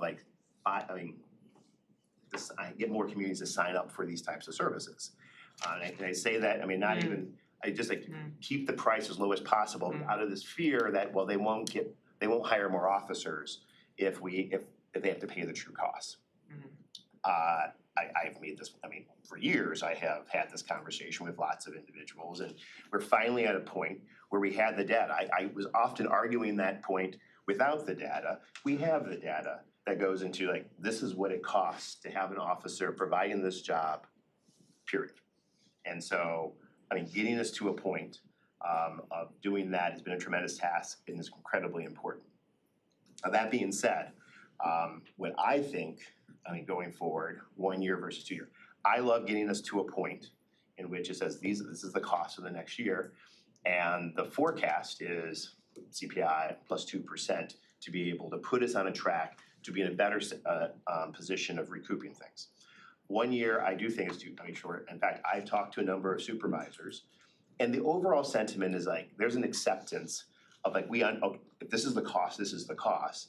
And there is, if anything, there's more of a conversation, well, how do we pay for this? Because, I mean, a big jump here, we can play with the contract as long as we get the total amount of dollars. I mean, let me spread the cost over 2 years. I mean, the cost of a 3-year contract is what it is. The opportunity costs of not getting the full collection in 1 year and offsetting, I say as a fairly marginal return. But we can structure that, and I think that's the conversation in structuring these contracts. The other thing, and I think this healthcare cost, and honestly, the healthcare cost is one. I have a number. It's written on a card. If you want to see it, I mean, it's sealed. I will open up what I think the labor costs are going to be after the next labor contract, and I was much closer than where we landed with the command union. So I would like added to this, particularly if we look at a way of trying to like help a community figure out how to pay for this over time. The costs are the costs, but a small additional contingency to make up that with a mechanism to true up over the course of the contract. So if labor costs are static and healthcare costs are static and everything, great, but there might have to be some other way of looking at this to recapture the cost. Because the way that we have historically done this, it was like after 3 years, and it was so general that, and I'm a math major, it was like, okay, we looked at the cost of the last 3 years, and then we're gonna, kind of come up with new numbers for the future, and then boom, that will be the numbers that will lock us in, fully recognizing we weren't fully recovering the cost of the last year, and it was always being predicated on the previous. These numbers, albeit, and I see a little bit of sticker shock, but most of the supervisors, particularly that I've spoken to, they're like, they know it was coming because they look at the dispatch contracts and like, yeah, it should be this. And some of them, when they were doing their budgets or putting millage questions on, some asked me, what do you think? And I said, well, if it was me, I would look at, this is what, forecasted anticipated wage increases plus the indirect costs.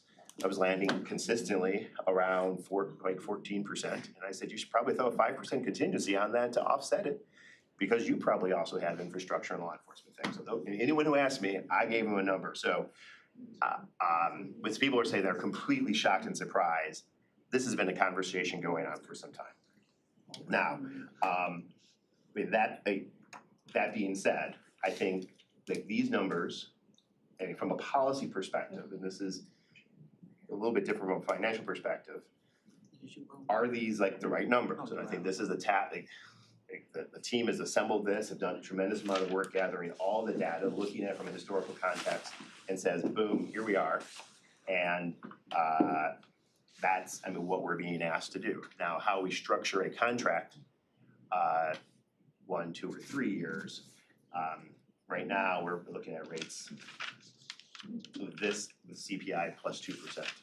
And I would recommend that we be able to move forward, and if we need to make any adjustments on that, if we want to have a conversation, which I think is probably a little bit more appropriate for the finance committee to look at what is our cost exposure, yet from a policy perspective, but from a public health and safety perspective is making certain that we've got costs that can recover our costs for next year. That uses methodology as a policy of this board that the full cost of these services are going to be documented and captured. And that's how we should be moving forward. And I think this puts us in a great position. Commissioner Cavell, I think you're right, that I think with all likelihood, based on looking at past things and inferring their impact, some of those numbers will go up.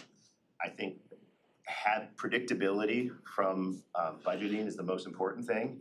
And to be able to put us on a track at this juncture saying, I mean, this average of 15% and in the future CPI plus 2% gets us closer to where we need to be to have those full costs.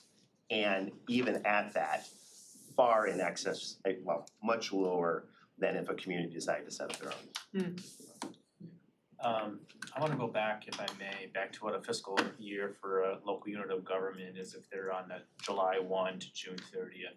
So right now, they're halfway through their current fiscal year of June 30th of 2025. So the rates that they're currently paying under the 2024 contract, let's for ease here, call it 3%. That's what they budgeted. For the second half of their fiscal year, if you take the 14%, that's the second half. So what I did, I took 14 plus 3 is 17. I divided it by 2. Here we are at 8.5% for their fiscal year. Then let's go to their next fiscal year. It's the second half of the 14%. Plus if you do CPI plus 2%, that's 5.5, so 14, and I call it 9% for the next fiscal year. So the full impact is gonna be spread just intuitively. What we have here over 2 fiscal years is still under 10% on average, based on, depending upon, close enough, but it's still not the full whammy, but it's gonna be spread over automatically, organically on their fiscal year basis, is something that you can also communicate. So they are still receiving the benefit of this current fiscal year. It's the second half of their current fiscal year and then the following year after that. And then if you do a 3-year contract, now you're at CPI plus, call it the same thing, if it's 5%, then it's that same average. So that's a different thought of methodology of how to explain it to your local units of government. I like that, thank you.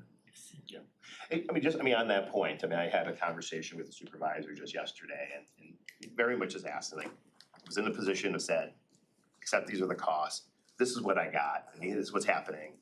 I can do this, and then I can back end and make that full in over a 2-year period of time. I think that's a conversation that can be structured in the contract, as long as we understand, this is what it's gonna be. At a minimum, this is what it's gonna cost. You could argue that there's opportunity costs if the money's not directly in our accounts and all that type of stuff, but honestly, getting this right, and putting us on the course for this right, far outweighs that marginal opportunity cost of having the dollars in our account because we have a healthy fund balance. I'm not worried about us not being able to fund county operations. So I think it's more of that thought going forward. I think we know these things. I think the CPI plus 2% or whatever that is. I do, and this is what I'm trying to wrap my head around, and certainly my caucus would, if there's any thoughts or appetite to adding that additional contingency as a tool to true up the real costs, especially the things that we know are happening. You either get it on the front end, but to add more on the front end makes it a little bit harder, but we have to do it. The other thing is that we can always break contracts halfway and say, okay, we have to recalculate this based on it. We want to give predictability to our CVTs. This gets us 90+% of the way there, in my opinion, based on particularly looking over the years of where we've been, which was way off the mark. Thank you. Is there anything you want to add about the non-contracted rates? The non-contracted. Item 13B. Oh, that's the overtime rates. Oh, do you have any? I took the dollar values, plugged them into the calculation that the sheriff office has been historically using, and that's how those rates were established. So I think what we're really looking for is some direction. We can certainly fill out the 2026 rate if it's CPI plus some percentage point over whatever you want to do, and then if you wanted to do a 3-year contract, we can actually come up with that same method. That would just have to be put into the LES or the agreement. So I would entertain a motion to fill in for 2026. But Commissioner Cavell, what would you like to say? I was Again. gonna say, a 2-year sounds good, but think about our locals, if we could do a 3-year. And if I had my druthers, it would be 3-year CPI plus expected healthcare costs of 7%. I know that might not be what people like or whatever, but that does give consistency. That does give our leadership flexibility in being able to negotiate when that comes through. And it does help the county's fiscal position. Thank you. Agreed. Commissioner Gershenson? So this is gonna move on to finance tomorrow? Yes. It's on our Yeah. agenda, yes. So we would make a recommendation of this committee, but it's, Right. then it's going to finance. Chair So Woodward. and I think I'm interested what the group thinks here. I strongly feel that we should like push out the 3 years. Now, if a community says, I only wanna do 2 years, the only reason I'm saying that is that some of these communities might need to figure out how to stretch like this cost over 3 years. I mean, stretching over 2 years is a little bit small. I'm a believer, this is how, look into the Woodward finances. I'd like to pay it right now and not have to deal with it and then versus like spreading it over time. I'm told I'll never be rich that way, but that's okay. Like I'll just pay now. But it allows some flexibility for a community to make a decision. I know that, one entity is, looking, because I think they're gonna look at how they use these services and wants a 1 year, and so allowing that flexibility, but if we can structure, put a 3-year like on the table, then as long as whatever your term is, that you pay the full cost within that term, I think we can allow the community to be able to pick, Are you making a motion to move this to a 3-year term? unless I'm convinced otherwise. If I may. Sure. So for 26, we know the rate of CPI because it comes out in October with the State Tax Commission. They have that meeting every October. And so that comes out for the next year, which would be CVT's taxes that start collecting in July. The only question I have is if you want 3 years, I'm not sure what I would do with that percentage, because I don't know what the CPI is gonna be in 2 years or in a year. And I know from my CVT experience, if you give me an open-ended contract and say it could be anything, I'm gonna have a really hard time. Well, I think you give We could use the same percentage. Like I'm open to whatever you guys want the calculation to look like. I would entertain a motion for 2 years, move it to finance and see. Well, for this, Commissioner Cavell. well, for the sake of flexibility, is it okay to say up to 3 years? So that then again, it gives the leadership the ability to do up to 3 years CPI plus the healthcare, so that we're making sure the county's fiscal house is in order.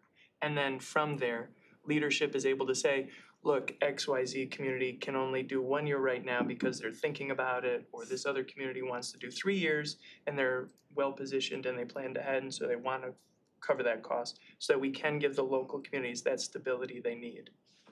So 3 years CPI plus healthcare. And that's averages, of course, but that's why all these numbers change. It's because it's averages. That's the motion. I won't have healthcare for 26. Started keeping the. I like the chairs committee, let finance deal with it. Madam Chair, can I ask a clarifying question? Sure.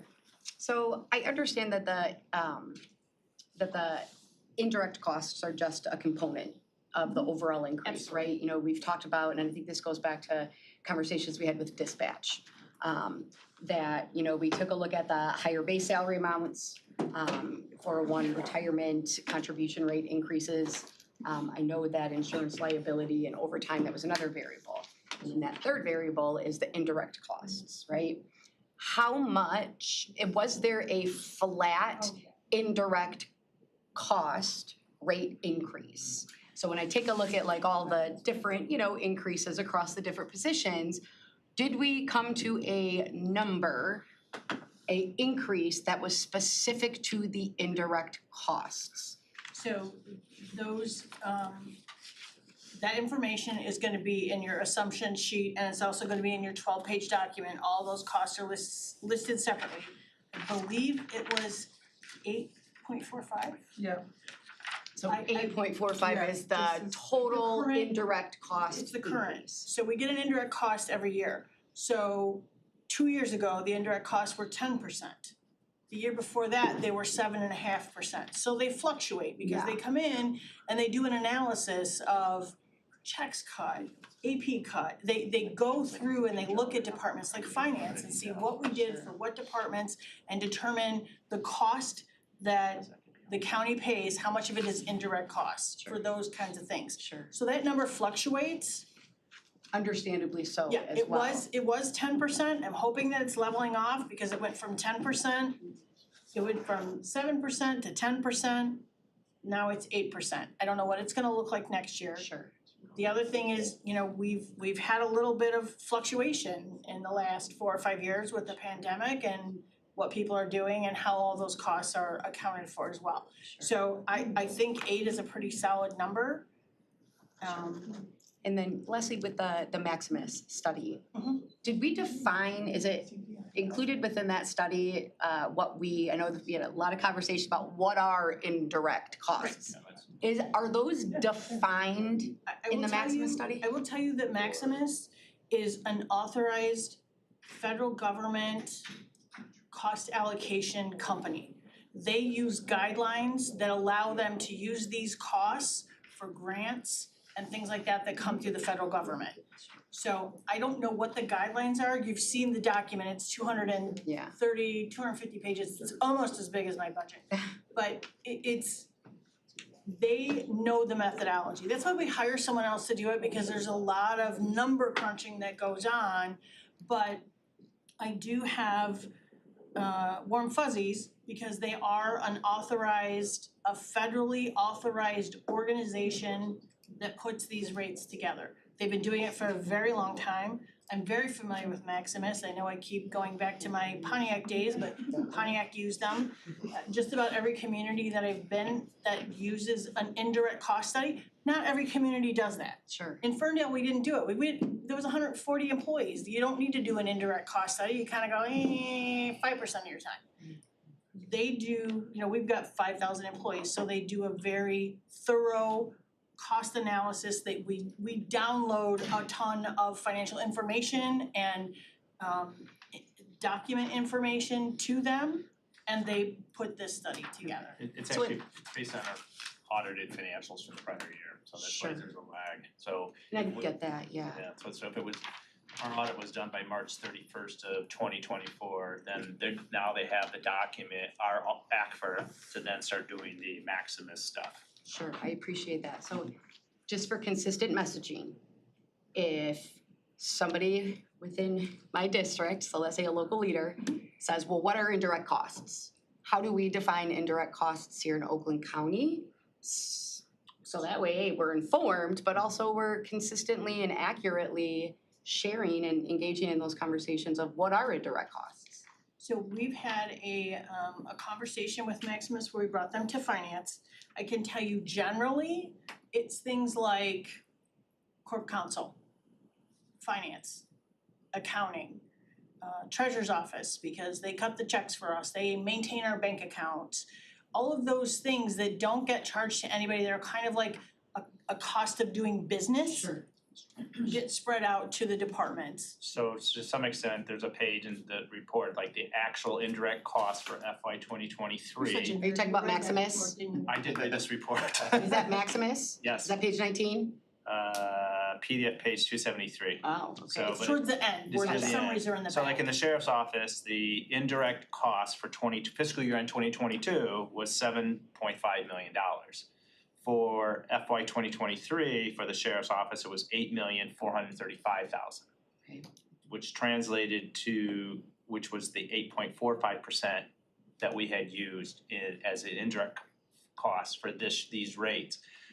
Now, keep in mind though too, in 2022, the prior year, even though it was 7.541 million, the rate was 8.58, just the way how it was calculated. So the actual dollar sometimes doesn't translate to a corresponding percentage based on what the costs were. So Could you say those pages one more time?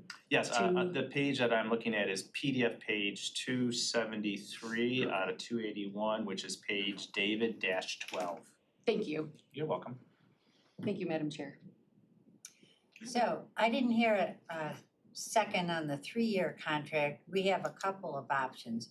We can approve or not approve the items as they are, or we can go with a 2-year contract and send it to finance. So I'm going with Commissioner Taylor first because you've had Sure, about that's 12 times, so That's you'll be great. short. I just had a question. How long are the contracts with CVTs? Well, so that's the 2-year, 3-year, so Historically, they've been 3 years. But these are the rates. No, I'm talking about the actual contract. we determine the rates and then that goes in the contract. So the last 2 sets of, it was a contract from 2019 to 2021.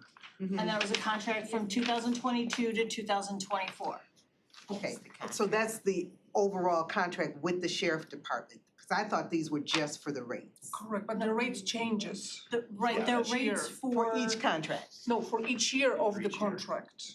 Yeah, they're not fixed, they're not fixed. We bring Okay, them okay, each year okay. for all the CVTs. Okay. So We didn't utilize you guys. if it was 2000, And that is. You just had to pay for it all, yeah, right? if we were in 2020 and we were determining the rates for the next contract, which would have been 22, 23, and 24, each CVT gets a 3-year contract. Okay, I see what you're saying. And there's like, okay, this is what the rates are gonna be. Okay. Now the CVTs determine how many deputies they want, how many lieutenants they want.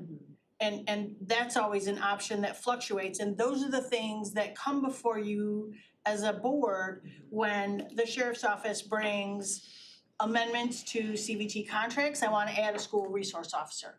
I wanna add a deputy. I need to add 2 deputies. I need to take away 2 deputies. So those are the things that come before the board. There's a set contract, and I don't have it with me, but I do have in my office, I have a breakdown of the contract. Some CVTs have 2 or 3 amendments to them. Some just have this 3-year contract and that's what they do. So it's an à la carte menu. So based on these rates, the Yes. local unit of government will pick, I want X number, XX, what, and then they bring you the contract. If they decide to change their selection, i.e. they go up or down, that contract comes back to you. But what they do know right now is what's in the contract is like, here's the rate for 2025. So if you wanna pick these number of deputies, this is what your total cost is gonna be. 2026, they have the right to change that even during the duration of the first year, which then comes back to you. They can actually terminate the contract, so the question is, what's the termination right? Which I asked then, what does that do for if somebody were to terminate their contract with you, what happens to those deputies?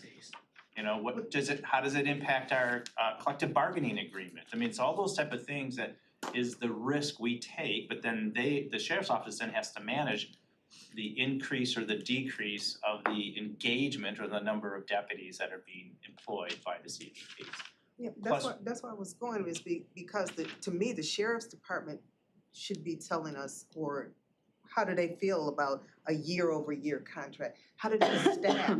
I mean, it just brings so many questions forward to me. Because the city or the village or township could back out at any time. Yeah, you write stuff up in there, but now I'm left with 10 officers, and what am I gonna do with them? And 10 cars. Do I lay them off? I mean, so do they wanna see a year-over-year contract? We're trying to decide that for them. Have we asked them what they want? Or is it better for them to do a 3-year so that we know what to spend our time on to help them? That's my question. I can't answer that question because I haven't surveyed any of the CVTs. I have, I mean, a reasonable length of time, that option, some might choose less. Some might say like, listen, a community say like, I might begin the process now of setting up my own police department. They say, I only want a 2-year contract to be able to figure all that out. Others might need the 3-year to figure out, we have year 1, year 2, year 3. Year 1 was gonna have the biggest bump. That a conversation is, I'll pay all 3 years, but can I pay a little less this year and make up for it next year in order to be able to make my finances work. So they might need more time to do Right, that. but that's from the city and the village and the township. I'm asking what the sheriff's department, what is their ideal world? To say every city, whatever, I want y'all to sign up 2 years and then we'll work with whatever the adjustments are. I want them to sign up for 3 years and we'll make whatever. Or do they want to go year over year over year? I don't know. Well, if we have set rates, the problem with us right now with that formula, because the formula hasn't been set, so the agreements are stagnant right now. I have not been able to communicate anything to the locals because we don't have that formula set. So I think that unknown for them without a number, historically, they've had, let's say, like, year one was 150,000, year two was 200,000, year three, they had that 3-year rate, so they knew exactly what it was gonna be, and that's what they were signing up for. Right now, it's a little up in the air, so I can't even finalize the agreement with Corporation Counsel at this point. So they're looking for language that I can't provide. So I think that's where it gives it a little bit of unknown, and that's the difficulty that we have right now, is that we haven't had any conversations or been able to, because the resolution passed by the board says this has to come to the board first before we can move forward with anything. So obviously, we're in November, we're in crunch time, and it puts an undue burden on the sheriff's office team because we have a ton of work and we have a ton of items to bring back to you for the last meeting in December. But what would you prefer the city to do? I think we would prefer 3 if we could get one, but we don't know if the CBTs would agree with that as well, but that would be the preference. I mean, in an ideal world, that's what you would want. Okay. And a set rate, not necessarily a formula that's not calculated at this point. Thank you. That's all I was looking for. Thank you. Commissioner Cavell, Okay, cool. you have less than a minute. All right, I would like to propose we vote on up to 3 years to give maximum flexibility at CPI plus 6% to allow for us to take care of our fiscal house and give clarity to the CVTs to be able to be paid as negotiated. So if they have a 3-year contract, and then they can parse it out like what Brian said. So it doesn't have to be all at once. So 3 years CPI plus 6. Second. Are we going to have the rates? I know, but are we going to have the rates for tomorrow, for 25? I can have the rates for tomorrow. Okay, fine. Well, thank you, Commissioner Cavell, you did that in 30 seconds. Thank you, Penny, for keeping me honest. All right. All right, so we have a motion and a second. So just to restate that, for a contract up to 3 years, and finish the rest of that again, please. CPI plus 6. For 26 and 27. Yeah. Well, 3 years. So CPI plus 6 to be paid as negotiated. So we'll know the rate for 2026, because we already know CPI. Yep. The only thing we don't know is the CPI for the calendar year of 2027. Gotcha. Which would be determined on or about October of 2025. Right. But it's okay, because we've done 3-year contracts. So Does this apply to both contracts, both A and B? Because the original Yes. motion on the table was for the finance A and B. Second, Yes. motion moved by you, seconded by Gershenson. Are you effectively replacing your initial motion with this? Yes. Yes? Yes. Everyone? Okay. So Would you you got, prompt the vote, please?